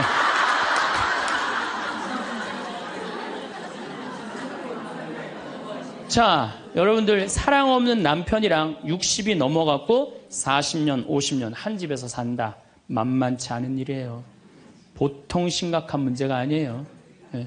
그런데 우리는 60이 넘어서도 누구한테 미쳐 있느냐면 아직도 정신 못 차려. 자식한테 미쳐 있어요. 일본은 60이 넘어서 자식들 생활비 대주는 비율이 8%예요. 홍콩은 60이 넘어서 자식들 생활비 대주는 게 11%예요. 우리나라는 60이 넘어서 자식들 생활비 대주는 비율이 83%예요. 자식한테 미쳐 있는 거예요. 원숭이가 바나나를 못 나서 자기 목숨을 잃어버리듯이 대한민국 60대 할머니, 할아버지들은, 특히 할머니들은 누굴 못 낳아? 자식을 못 낳아서 본인의 인생을 다 망치는 거예요. 나머지 50년, 60년 인생을 다 망치는 거예요. 남편도 없고 자기도 없는 거예요. 그러니까 우리나라 노인 자살률이 세계에서 1위입니다. 1위인데 65세 이상 10만 명당 미국은 10명이 자살을 해요. 일본은 35명이 자살을 해요. 근데 우리나라는 72명이 자살을 해요. 젊은 사람들보다 우리나라 60세 이상이 3배 많이 자살을 해요. 젊은 사람들보다. 우리나라 노인들은 행복이 하나도 없는 거예요. 자식한테 미쳐갖고. 자, 이제 60부터 지금 태어나면서부터 아인슈타인부터 지금 시작을 했어요. 아인슈타인부터 시작해갖고 뭐 천재부터 시작해갖고 이제 점점 꿈이 망가지고 결혼해갖고 자식한테 미쳐 있다가 60이 넘어서면요, 60이 넘으면요, 여자한테는요, 몸에 에스트로겐이 안 나와요. 몸에서 뭐가 나오냐면 테스토스테론이 나와요. 남성 호르몬이 나와. 60 넘은 할머니들 보면 여자 같은 할머니 하나도 없어요. 전부 깡패 같은 할머니밖에, 깡패 같은 할머니. 내가 얼마 전에 부산에를 갔는데 택시를 탔어요. 근데 택시 기사님이 머리가 하얗신 분이야. 머리가 하얀데 내가 택시를 딱 탔는데, 아유, 손님, 장가 갔냐? 그래서, 난 장가 안 갔다고. 그랬더니, 아유, 장가 안 가길 잘했다는 거예요. 그래서 무슨 소리냐? 그러니까 내가 이제 환갑이 넘었는데, 우리 마누라가 자식들이 전부 다 뭐 서울에 뭐 연대 나오고 그래갖고 안양에 가서 산다는 거예요. 안양에 가서 사는데, 마누라는 침대를 좋아하고 자기 맨바닥이 좋대요. 그래서 잘 때 부인은 같이 텔레비를 보고 잘 때는 딸 방에 가서 잔다는 거예요. 근데 이놈은 마누라가 방에 딱 텔레비 보러 이제 자기 끝나고 자기 방에 갈 때 꼭 자기를 향해서 방구를 끼고 간다는 거, 방구를 끼고. 그래서 제발 방구 좀 끼지 말라고 그래도 들은 척도 안 한대요. 꼭 방구를 끼고 간다는 거예요. 너무너무 자존심이 상하지, 너무너무. 그러니까 60이 넘은 여자들은요, 여자 같은 여자가 없다는 거예요. 몸에 막 테스토스테론이 나오는 거야. 할아버지들은 몸에서 테스토스테론이 안 나와. 에스트로겐이 나와. 조금만 말하면 막 울고, 슬픈 거 보면 막 울고 막. 할머니들은 생전 안 그러는데.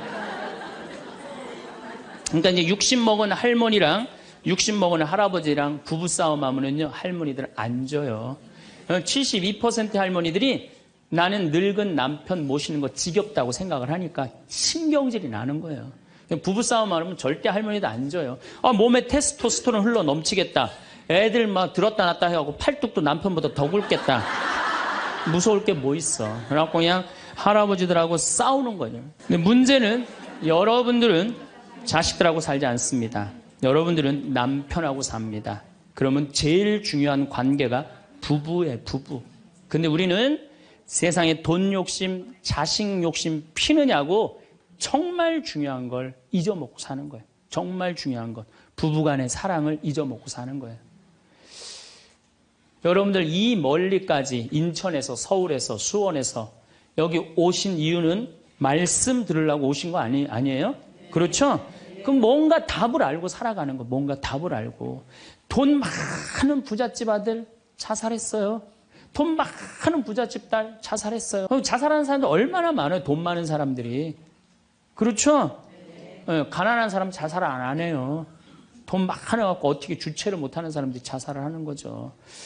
멕시코의 어떤 미국 하버드 MBA를 한 금융가가 휴가를 갔어요.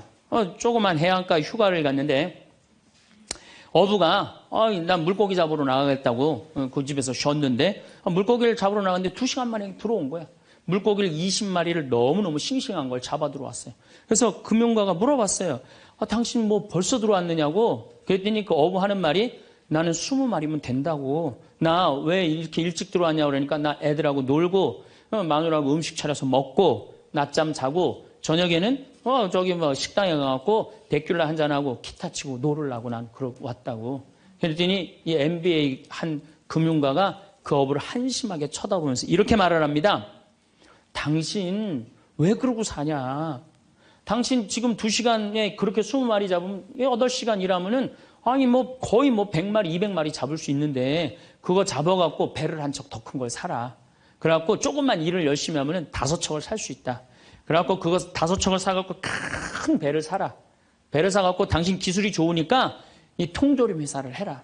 통조림 회사를 해갖고 이 회사를 참 물건을 팔아라. 그래갖고 여기서 살지 말고 맨하탄에 가라. 뉴욕. 맨하탄에 오면 내가 다 코치를 해줄 테니까 그 맨하탄에서 그 다 꾸민 거를 주식을 딱 팔아갖고 백만장자가 돼서 다시 와서 당신 행복하게 살면 되지. 왜 이 20마리 겨우 잡고 들어오느냐고. 그랬더니 어부가 물어봤어요.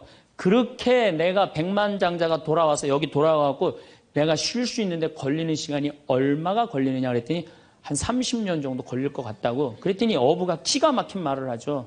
난 지금 그러고 있는데 내가 뭐하러 30년 동안 고생을 해야 되느냐 이거예요. 그러니까 이 어부한테는 돈이 행복을 주지 않는다고 생각을 한 거예요. 내가 지금 내 아이랑 부인이랑 행복하게 살면 되는데 뭐하러 욕심을 피고 사느냐는 거예요. 그러니까 여러분들이 고통스러운 이유가 뭔지 아세요? 욕심 필 때 고통스러운 거. 인생 쫙 돌아보실 때 언제 여러분들이 괴로운지 아세요? 욕심 필 때. 자식 욕심, 돈 욕심, 사람 욕심, 재물 욕심 이거 필 때요. 다 형제간에 의의 갈라지고요. 그러니까 이 유혹에만 안 빠져도 1 더하기 1은 2라고 생각하고 사는 사람 절대 인생 괴롭지 않아요. 여러분들 마음 안에 지금 내가 이게 수지에 지금 수지에 이거 그냥 계속 막 뭐 광교 신도시도 들어오고 도로도 빵빵 뚫려서 이게 이제 5억짜리가 10억 될 거야. 아직 뛰지도 않았는데 머릿속에 이미 5억이 더 벌린 거야. 그때부터 괴로운 거예요. 그때부터. 1 더하기 1은 2지. 1 더하기 1은 10이 절대 아니다. 남은 인생 여러분들 허튼 욕심 피지 마세요. 그럼 악마가 못 따라온다는 얘기죠. 이게 안 되니까 악마가 이번에는 예수님을 높은 산에 데리고 가요. 이스라엘에 가보면은 40일 단식하시고 난 다음에 높은 산이라고 그러는 건 예리고가 내려다 보이는 산이에요. 예리고가요 6,000년 된 도시예요. 사막인데 그냥 막 물이 펑펑펑펑 솟아나와요. 그래갖고 그냥 사람이 정말로 살기 좋은 데예요. 그 예리고라는 도시를 보여주면서 당신이 나한테 절을 한다면 내가 당신한테 권세와 영광을 주겠다고 그래. 근데 우리가 놀랍게도 돈 욕심보다 더 무서운 욕심이 뭐냐면 권세와 영광이에요. 여러분들 여기 지금 권세와 영광 여러분들 피세요 안 피세요? 여기 있는 분들. 돈 없는 사람도요 자존심 상하면 기분 나빠요. 그렇죠? 여러분들 부부 사이에서도 권세와 영광 필 것 같아 안 필 것 같아요? 당신 나 만났으면 쪽박 찼어. 당신 같은 사람 세상에서 살지도 못해. 나 만났으니까 이러고 사는 거야. 이러면서 부부 사이에도 누가 잘났다고 해? 내가 잘났다고 권세와 영광 드러내요. 이게요. 돈 없는 사람도 받는 유혹이 권세와 영광이에요. 이거 국회의원 대통령만 받는 게 아니에요. 이거 제일 많이 받는 사람이 우리 신부들이에요. 신부들. 나는 28에 신부가 됐어요. 아니 학생이다가 갑자기 신부가 됐는데 학교 다니다가 갑자기 신부된 거 아니에요. 7년 동안 신학교 하다가 맨날 학교에서 그냥 교수님한테 이 눈치 저 눈치 보다가 본당 신부 하다가 딱 신부 됐는데요. 교우들이요. 얼마나 사랑하고 존경하는 건지 1살서부터 100살까지 다 좋아하는 거예요. 1살짜리는 엄마가 데리고 와서 우리 애 좀 만져달라고 그러고 90살 먹은 할머니는 허리가 구부러졌는데 또 구부러가면서 신부님 손 한번 만지자고. 아니 그 젊은 나이에 어떻게 그렇게 존경받아요. 나는 판검사 그렇게 존경 못 받는다고 생각해요. 우리 신부니까 그렇게 존경을 받는 거예요. 예수님은 나는 섬김을 받으러 온 것이 아니라 섬기러 왔다 그랬는데 이제 내가 섬김을 받는 입장에 들어서는 거죠. 제가 31살에 평택 비전동이라는 성당의 본당 신부가 됐어요. 교우가 한 4,000명 되는데 뭐 아주 교우들이 착하고 아파트촌이라 그냥 돈도 너무너무 많이 내갖고 예산도 저 시골 교구보다 더 많았어요. 본당 예산이. 갔더니 교우들이 나보러 신부님 훌륭하십니다. 똑똑하십니다. 위대하십니다. 영민하십니다. 말마다 그런 얘기를 하는 거예요. 처음에는 그 말이 부담스럽다가 자꾸 들으면 어떻게 돼요? 세상에 내가 제일 똑똑하고 영민하고 위대하고 그런 줄 아는 거예요. 갑자기 교우들이 사모임원들이 신부님 이렇게 하시면 안 됩니다. 그럼 화가 나는 거예요. 왜 화가 날까요? 훌륭하고 똑똑하고 위대하고 영민한 내가 결정한 건데 어디다 나한테 반기를 드느냐 이거예요. 악마의 이 낚시에 딱 걸리는 거죠.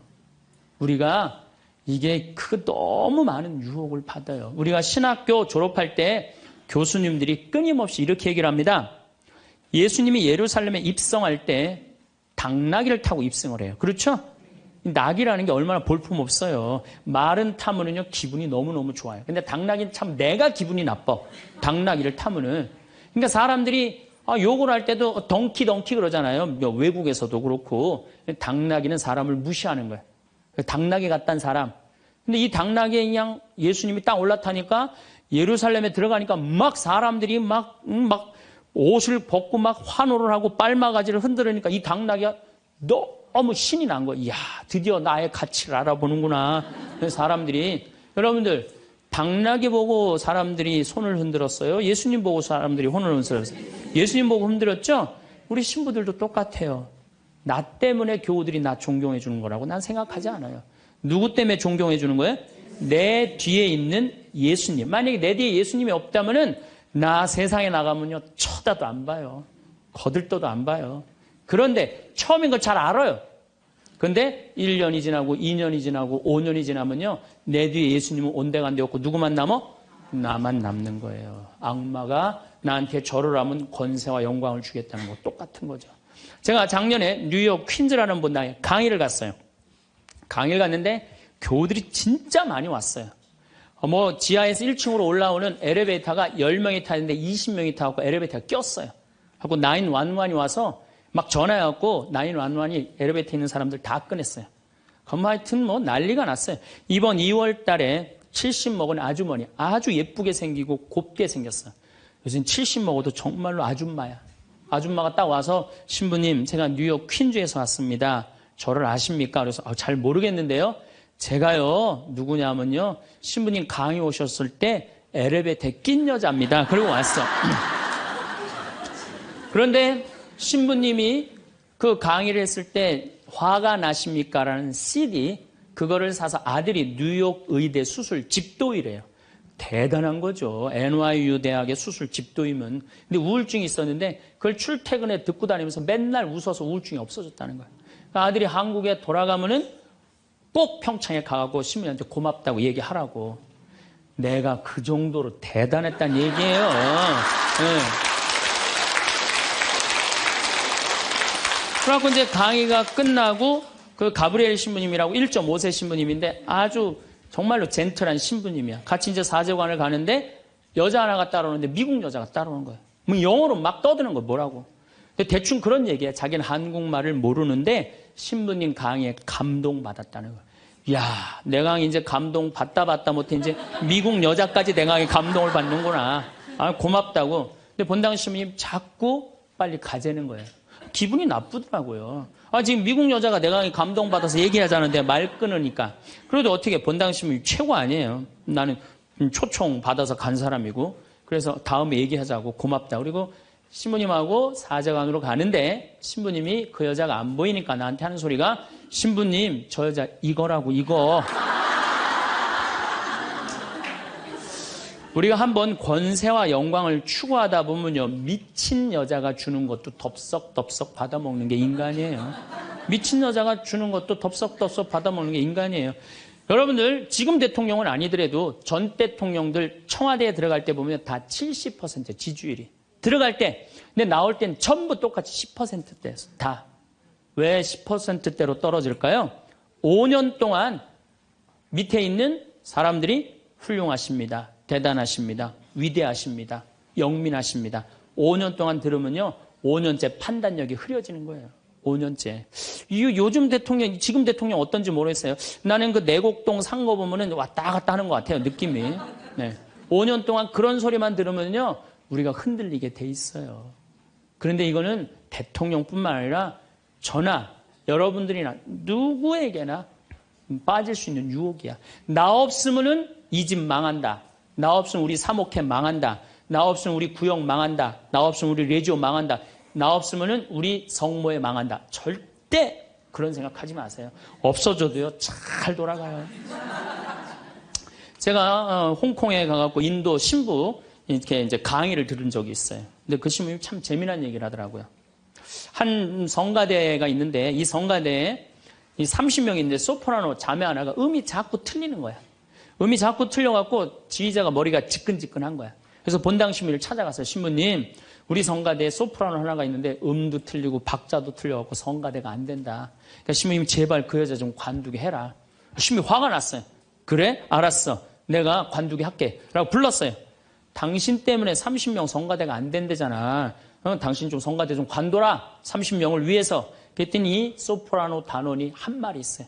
좋다. 내가 관둬서 30명이 잘 된다면 나도 요구 조건이 하나 있다. 그게 뭐냐 그랬더니 신부님도 우리 3,000명 좀 잘 돼보게 좀 관둬라 좀. 여러분들 우리가요 본당 신부님들도 간혹 나 아니면 이 성당 못 짓는다고 그렇게 생각하는 분들 계신데 없어도 돌아가요. 돌아가게 돼 있어요. 여러분들도 제발 나 없으면 무너진다 이런 생각하지 말고 좀 겸손한. 그래서 여기 계신 분들 혹시 고향이 삼척인 분들 안 계세요? 아는 척, 가진 척, 잘난 척. 이 고향 삼척인 분들 혹시 안 계세요? 많을 거예요. 보면은 아는 척하는 교우들 많아요. 뭐 얘기만 나오면 그냥 자기가 뭐 다 아는 것처럼 그냥 다른 사람 말도 못하게 그냥 자기가 다 말하는 사람 있어요, 없어요? 여행 다닐 때 보면은요, 그 뭐 해외 나갔다고 그냥 보면은 한 15명 모여서 이제 같이 여행 나가면요, 다 그냥 자기가 전문가야. 그냥 가이드보다 더 똑똑해. 다 아는 척하는 사람들 많아요. 잘 알지도 못하면서 그냥 잘 따라가기만 하면 되는 걸. 세발 낙지 그냥 낙지발이 3개다라고 우기고 싸우는 사람들도 많아요. 보면은.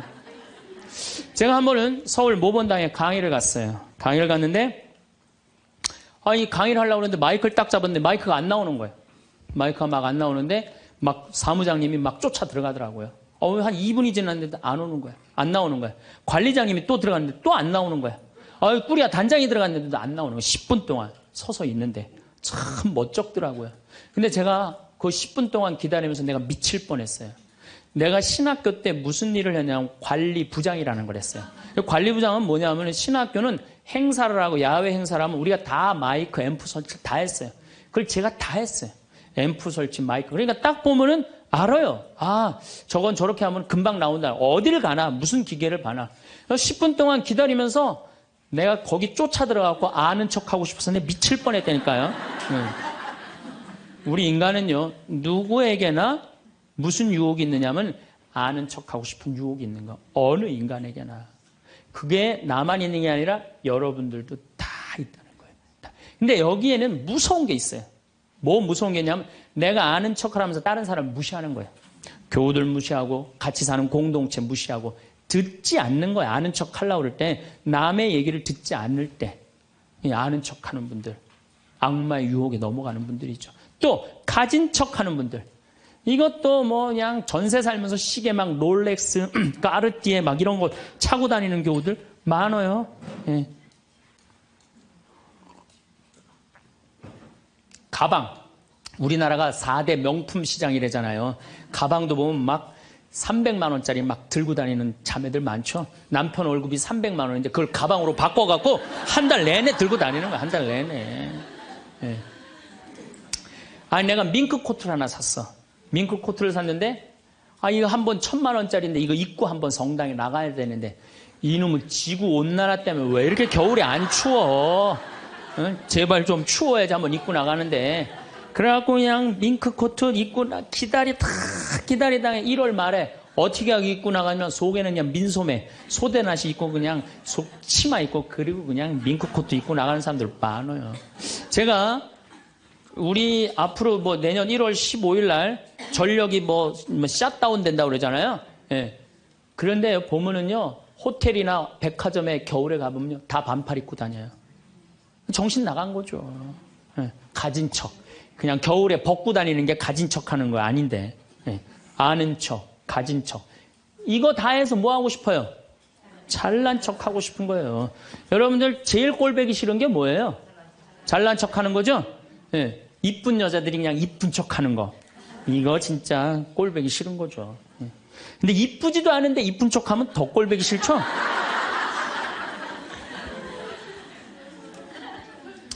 저도 이 잘난 척 하는데 만만치 않아요. 저도 만만치 않아요. 제가 수영을 참 좋아해요. 수영을 참 좋아해갖고 제가 수영장 25m 풀 40바퀴 한 번도 안 쉬고 한 번에 돌아요. 이 정도면 이렇게 감탄해주면 내가 기분이 너무 좋아요. 잘난 척 하는데 동참해주는 거 아니야. 예. 그리고 나는 전심 먹고 바다에 들어가면 저녁 먹을 때까지 바다에서 안 나와요. 그리고 저는 스킨 스쿠버를 해요. 다이빙을 해갖고 아주 다이빙을 좋아해요. 그래갖고 뭐 동해바다, 제주도, 뭐 문섬, 새끼섬, 서귀포 앞바다 있는 거, 포항에 또 뭐 다이빙, 얼마나 다이빙을 좋아하는지 몰라요. 그리고 내가 또 우리 신부들하고 한번 그 동해바다에 놀러를 갔는데 늦 여름이에요. 이제 속초에 이제 갔는데 사람들도 별로 많지도 않았어. 근데 막 한 젊은 애가 한 100kg가 되는 애가 튜브를 하고 막 자꾸 바닷속으로 들어가더라고. 여자친구가 빨리 나오라고. 근데 얘는 뭐 와라 막 그러는데 설악산에서 바람이 불어갖고 튜브가 뒤집어진 거야. 그리고 얘가 난 수영할 줄 알았는데 쑥 들어가더라고요. 그 나오디 막 살려달라고 그러더라고. 또 쑥 들어가는데 또 아무도 안 가더라고. 그래도 뭐 어떻게 해. 신부인데. 그래갖고 그냥 내가 막 쫓아 들어갔어요. 그랬더니 뭐 또 여기서 야 튜브 갖고 들어와. 걱정하지 마. 그래갖고 가보니까 너무 살이 찐 거예요. 그래갖고 그냥 다시 그냥 나와갖고 튜브를 다시 갖고 들어가갖고 목을 걸어갖고 끌고 나와갖고 물을 얼마나 얘가 토해냈는지 그 여자친구가 내가 너 때문에 못 쓴다고 막 때리고 그러는데 야 내가 죽은 사람도 내가 건져냈는데 술만 먹으면 이제 교우들한테 자랑을 하는 거예요. 내가 이런 사람이라고. 응. 근데 여자 하나가 신부님 훌륭하십니다. 대단하십니다. 여러분들처럼. 그럼 내가 얼마나 기분이 좋아요. 나는 수영장 이 25m 풀 40밖에 한 번도 안 쉰다니까 그 여자 한다는 소리가 자기는 25m 풀 100밖에 한 번도 안 쉰다는 거야. 아니 그럴 때 교우가 신부가 그렇게 말하면은 아우 신부님 대단하십니다. 그럼 얼마나 좋아요. 자기도 이제 잘난 척 하고 싶은 거지. 머리채를 다 확 젖뜯고 싶더라고요. 내가 또 질 수 있어?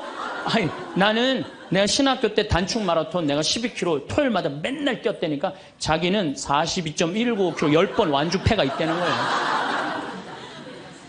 우리가 한번 잘난 척 하기 시작하면 어떤 현상이 일어나느냐 하면은 내가 아는 유명한 사람, 내가 아는 유명한 정치인 별 얘기를 다 해요. 다 끄집어내. 내 것도 아닌데. 지기 싫은 거지. 네. 그래갖고 이 잘난 척이 악마의 유혹에 넘어가는 거예요. 그런데 정말로 훌륭한 건 아는 것도 많고 가진 것도 많고 잘난 것도 많은데 주일날 반도 되고 차량 주차 봉사하는 형제들. 여기 내가 정말 부자야. 남편도 대단해. 그런데 그런 거 티 한 번 안 내고 성모에 설거지하는 자매들. 구역장 반장 봉사하는 자매들. 난 이분들이 훌륭한 분들이라고 생각해요.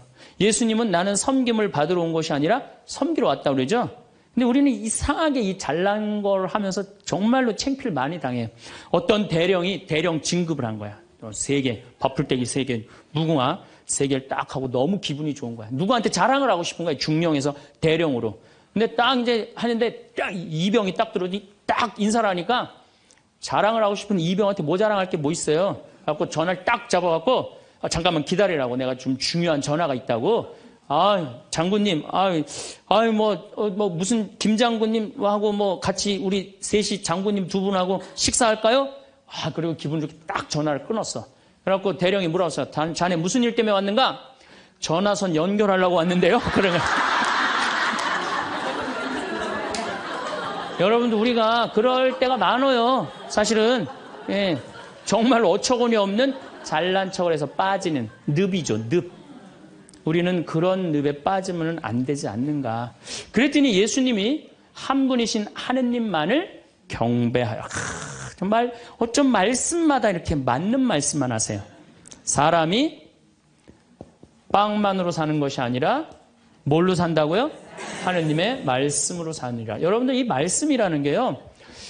내가 이제 지금 60대신 분들 지금부터 공부를 하면은요. 그 깨달음의 깊이는 말할 수 없이 깊대요. 지금부터 막 진리를 탐구하고 막 깨달음의 그런 세상 속으로 나가고 기도 열심히 하면은요. 여러분들은 말할 수 없는 깊은 세계에 빠져들 수 있다는 거예요. 예수님 말씀으로 사느니라. 이 말씀 맞는 얘기예요. 돌더러 빵이 되라고 그러는 거. 나한테 절을 하면 뭘 준다고? 권세와 영광을 준다고 그러니까 뭐라 그래?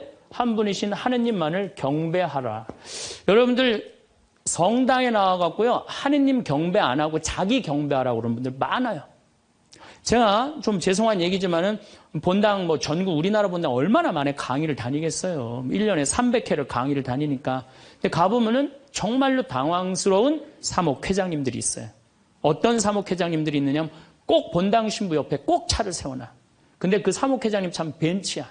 근데 본당 신부 참 보면 무슨 아반떼 뭐 이런 거 시골 같은 데 가보면은 나는 정말로 좀 그렇더라고요. 아니 벤츠를 좀 총회장이면은 벤츠를 세워줄 때면 신부님은 그랜저 사주고 벤츠를 세워줄 거 아니야. 나 총회장이고 벤츠 있다 이거야. 근데 더 기가 막힌 거는 어떤 경우냐면 그 사목회장님 이런 말하는 분들 많이 있어요. 내가 이 성당 졌다고. 이런 분들 많아요. 이제 완전히 아무것도 안 보이는 거지. 예, 자기가 누군지 모르는 거죠. 이런 유혹에 빠지는 분들 참 많아요. 성당 여러분들 뭐하러 나오는 거야? 하느님 경배하려고 나오는 거예요. 하느님 섬기려고 나오는 거지 나 잘난 척하려고 나 아는 척하려고 성당 나오는 거 아니라는 거죠. 그래서 이 유혹에 여러분들 빠지시면 절대 안 된다. 시간은 누구에게나 공평하게 주어집니다. 매년 차곡차곡 쌓이는 마일리지처럼 아이는 서서히 청년이 되어가고 청년은 자연스레 늙어 노화의 길로 접어들지요. 하지만 나이 듦이 곧 노쇠를 의미하는 것은 아닙니다. 나이와 관련한 모순된 속담 두 가지가 있습니다. 나이는 못 속인다와 나이는 숫자에 불과하다. 둘 다 나이 듦을 이야기하지만 전자가 나이에 굴복하고 노쇠 수순에 순응하는 의미라면 후자는 육체적 노화를 벗어나려는 자발적 의지가 담겨 있습니다. 여러분은 둘 중 어떤 속담을 품고 사시나요? 나이 듦이란 물리적 노화일 뿐 우리 몸 안에 가슴에 청춘을 담는 일은 내 의지와 결정에 따라 얼마든지 달라질 수 있습니다. 지금이라도 변화하고 싶다면 잘 늙어가는 것이 곧 오래도록 청춘으로 사는 길이겠죠. 나이 들면 이런 마음으로 살다 갑시다. 삶을 남과 비교하지 말고 남을 원망하지 말고 부모로서 자식이 잘 되길 바래도 자식들에게 너무 기대하지 말고 지난 날을 후회하지 말고 내 운명이라 생각하고 운명이다 해 세상 떠날 때 부와 권력, 명예 다 놓아버리고 빈손으로 홀가분하게 미련 없이 미소 짓고 떠나게 해달라고 기도하며 삽시다. 재물이 많아도 만족하지 못하고 더 많은 재물을 모으려고 발버둥 치면 재물의 노예가 되어 가진 재물에 만족하지 못해 마음이 가난하고 많은 재물이 없어도 가진 것에 만족하고 분수에 맞게 즐겁게 살면 마음이 부유의 부자입니다. 가난한 사람과 부자는 마음먹기에 달려 있습니다. 영겁의 세월 속에 인간의 삶은 흐르는 물과 같고 하늘에 떠가는 구름과 같고 올 때는 순서가 있지만 이 세상 떠날 때는 순서도 없고 언제 떠난다는 기약도 없어 몇 분 후를 모르는 것이 인생이라 합니다. 지난 날은 다시 돌아올 수 없고 미래는 기약이 없으니 지난 일에 미련 갖지 말고 미래를 너무 기대하지 맙시다. 지금 주어진 이 시간이 생애 제일 소중하다고 생각하며 보람있고 즐겁고 행복하게 보냅시다. 노년에 친한 친구가 두 사람만 있어도 인생을 잘 살았다는 말이 그때는 마음에 와 닿지 않았는데 정년 후에야 실감이 납니다. 친구가 될 수 있는 조건이 첫째, 가까이 살아 언제든지 부르면 올 수 있고, 둘째, 취향이 같고 건강해야 동행할 수 있고, 생활 여유가 같아야 함께 여행도 하고, 술도 함께 부담 없이 나눌 수 있습니다. 나이가 들면 세상을 이런 마음으로 즐겁고 행복하게 살다 운명이 다 해부르면 큰 고통 없이 미소 짓고 미련 없이 떠날 수 있는 사람이 인생을 가장 잘 산 사람 아닐까요? 그래서 오늘은 나이 들어 성숙한 내면을 가지기 위해 반드시 피해야 할 행동 6가지에 대해 알려드리겠습니다. 오늘부터라도 5가지 중 1가지라도 실천하셔서 품격 있는 노후를 만들어 가시길 바랍니다. 인생 수업 바로 시작하겠습니다. 나이 들어 반드시 피해야 할 행동 첫 번째는 질서를 무시하는 사람입니다. 사람들이 전철을 타기 위해 출입문 양옆에 줄 서 있는데 한 나이 든 분이 맨 앞으로 끼어들었던 적이 있었습니다. 질서를 지키는 모습에 대한 평가는 나이 들수록 더 극과 극으로 갈리는 경향이 있습니다. 30, 40대면 당연한 모습처럼 여기는데 머리가 흰 나이 든 노인이 질서를 지키는 모습은 훨씬 더 존경스러운 마음이 듭니다. 어른도 저러는데 나도 본받아야지 라는 생각이 듭니다. 30, 40대도 어른인데 유독 노인에게 이런 마음이 든 이유는 무엇일까요? 바로 사회의 어른, 근본이란 생각이 크기 때문입니다. 반면 노인이 질서를 무시하는 모습은 더 추하게 보입니다. 어린 사람보다 더 비난을 받는 이유는 모범을 보일 위치에 있는 사람이기 때문입니다. 오래전 줄을 서자, 차선을 지키자라는 캠페인이 벌어진 적이 있습니다. 사고를 예방하고 모두가 편해지는 길이라는데 공감했습니다. 새치기하고 무단횡단하는 것은 정말 부끄러운 모습입니다. 그런데 이런 행동을 어른이 버젓이하는 모습에 질서를 가르치던 부모는 아이의 눈을 가리게 됩니다. 배울 것이 없는 것은 괜찮습니다. 하지만 배우지 말아야 할 것을 하는 것은 어른으로서 부끄러운 일입니다. 이런 부끄러움은 나이가 들수록 더 커져 추하게 보이기까지 합니다. 아프거나 거동이 불편한 사람은 예외를 둘 수 있지만 나이 들어 질서를 무시하는 사람들을 보면 나이를 어떻게 먹었는지 혀를 차게 되고 자기만 아는 형편없는 사람으로 여기게 됩니다. 두 번째는 책임을 회피하고 남 탓하지 말아야 됩니다. 우리가 어른에게 기대하는 것 중 하나는 바로 성숙한 태도와 책임감입니다.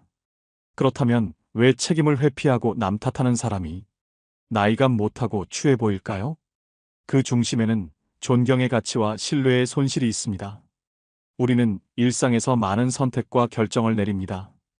그 과정에서 발생하는 실수나 실패는 자연스러운 일입니다. 자신의 잘못을 인정하고 그로 인한 결과를 받아들이는 것이 성숙한 어른의 모습입니다. 반면 남 탓만 하는 사람은 그 순간 그의 성숙함은 사라지고 존경의 대상에서 멀어집니다. 사소한 일부터 큰 일까지 모든 갈등과 다툼은 남 탓에서 시작됩니다. 특히 가까운 사이일수록 그런 일은 더 많이 발생합니다. 부부 사이나 부모와 자식 관계에서 남 탓으로 인한 갈등은 작은 불씨에서 시작해 결국 끌 수 없는 화재로 발전하곤 합니다. 어떤 경우든 남을 원망하지 마세요. 특히 가족 중에 누구를 원망하고 미워하는 것은 절대 금물입니다. 자신만 더 소외됩니다. 노년에 사랑하는 가족들마저 내 곁을 떠나가고 주변에 사람이 없으면 비참한 노후를 보내게 됩니다. 남을 탓하기 전에 자신의 행동을 되돌아봐야 합니다. 모든 결과는 자신의 선택과 행동에서 비롯됩니다.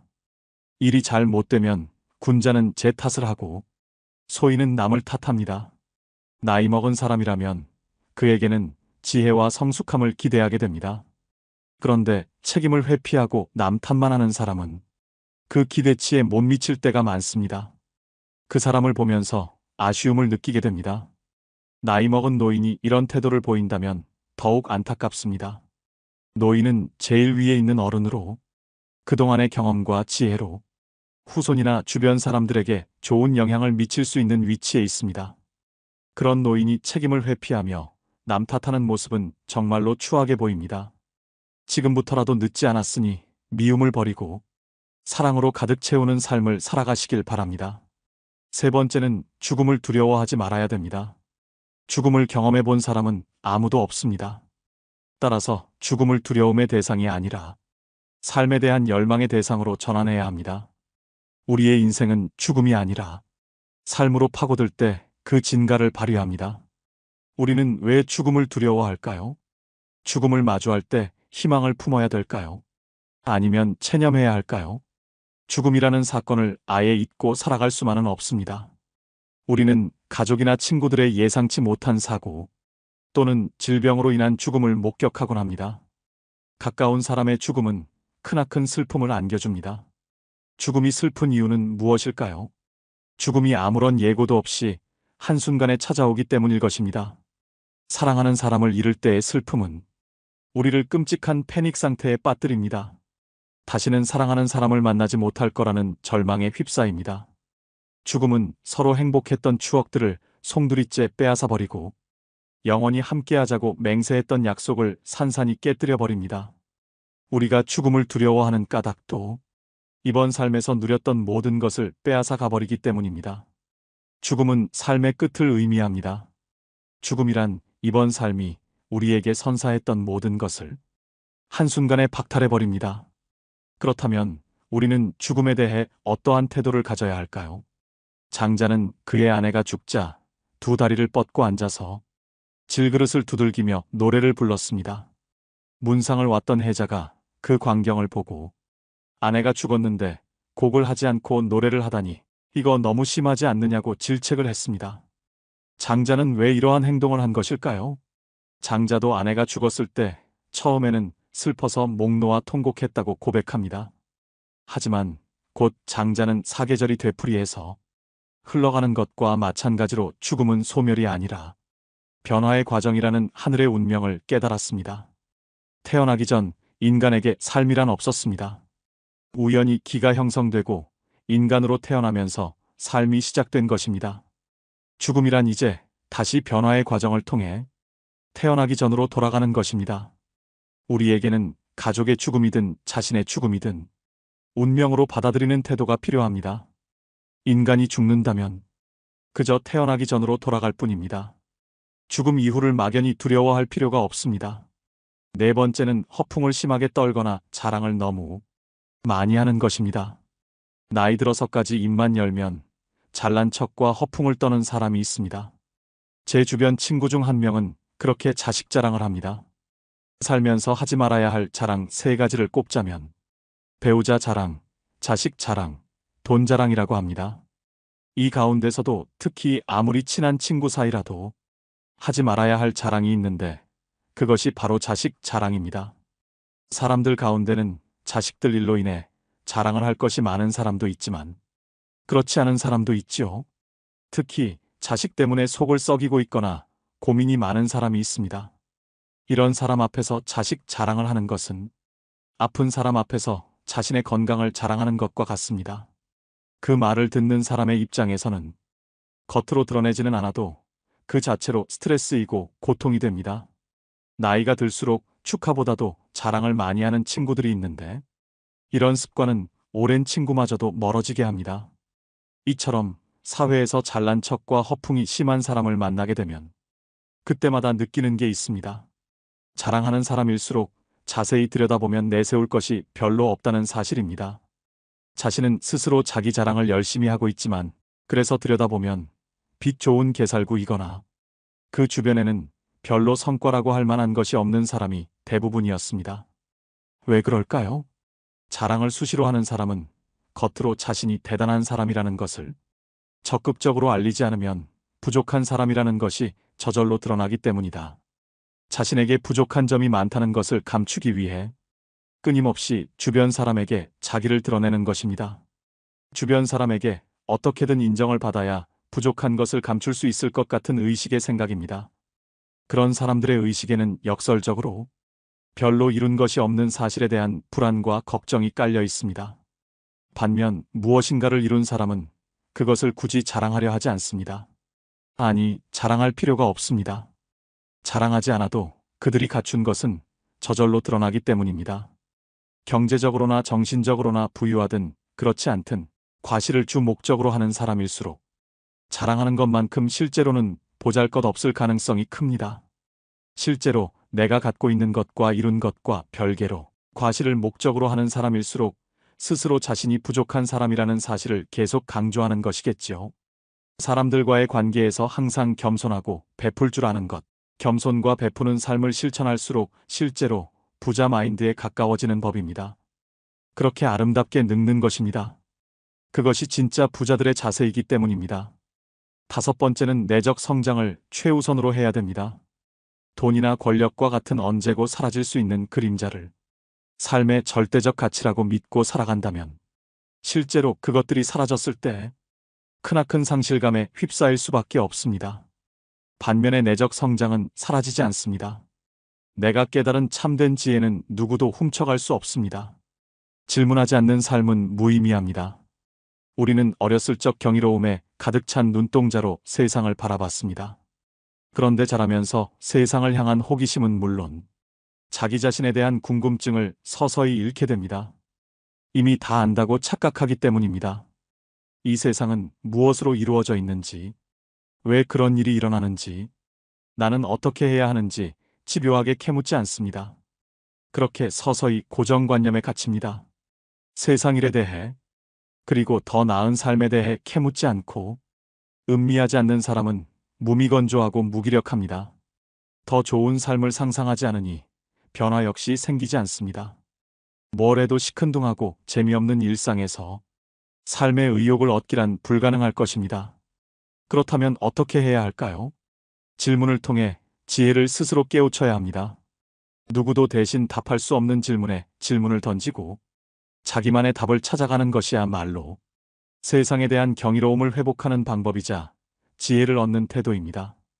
여섯 번째는 내 몸을 사랑해야 됩니다. 마르고 날씬한 몸매가 미의 기준이 되면서 하루가 멀다 하고 온갖 종류의 다이어트 프로그램과 보조제, 갖가지 운동 방법이 홍수처럼 쏟아집니다. 그러는 동안 남녀를 불문하고 식이장애에 시달리는 사람들도 늘어나고 있는데요. 식이장애는 극단적 다이어트 후 폭식과 거식으로 우울증과 같은 심리적 문제를 일으키는 질병입니다. 우울증은 다시 폭식과 거식으로 이어져 악순환의 고리에 빠지게 됩니다. 오늘날 건강한 육체는 겉보기에 날씬하고 다부진 몸매와 동일시되고 있습니다. 아이러니하게도 날씬한 몸매를 얻는 대신 건강을 잃는 일이 생깁니다. 어떻게 하면 정신과 육체를 모두 건강하게 할 수 있을까요? 첫째, 내 몸을 사랑하는 것은 자유로워지는 첫걸음이다. 세상에서 말하는 아름다움의 기준을 충족시키기 위해서가 아니라 육체가 제 기능을 온전하게 발휘하도록 관리해야 됩니다. 남에게 보여주려고 인생을 낭비하지 마세요. 둘째, 마음의 허기를 정신적으로 채우는 것이다. 마음이 허해서 먹는다라는 말이 있습니다. 우리는 우울한 기분이나 불안, 허전함을 음식을 먹으며 채우곤 합니다. 그러고는 자책감과 우울감, 자기 혐오를 느낍니다. 불안하거나 우울하다면 식욕을 채우는 것 외에 다른 방법을 찾아보세요. 인간관계에서 만족감을 얻을 수도 있고 취미생활로 일상을 풍요롭게 만들 수도 있습니다. 중요한 건 허한 내 마음을 알아주는 것입니다. 잃어버린 만족감을 자기 자신에게 돌려주려 노력할 때 공허하고 외롭고 혼란스러운 마음에 그늘이 걷히게 됩니다. 세상에서 말하는 아름다움의 기준을 충족시키기 위해서가 아니라 육체가 제 기능을 온전히 발휘하도록 관리해야 합니다. 남에게 보여주려고 인생을 낭비하지 말고 타인에게 맞춰진 모습으로 스스로를 뜯어고치려 하지 말아야 합니다. 말아야 합니다. 말아야 합니다. 말아야 합니다. 말아야 합니다. 말아야 합니다. 말아야 합니다. 말아야 합니다. 말아야 합니다. 말아야 합니다. 말아야 합니다. 말아야 합니다.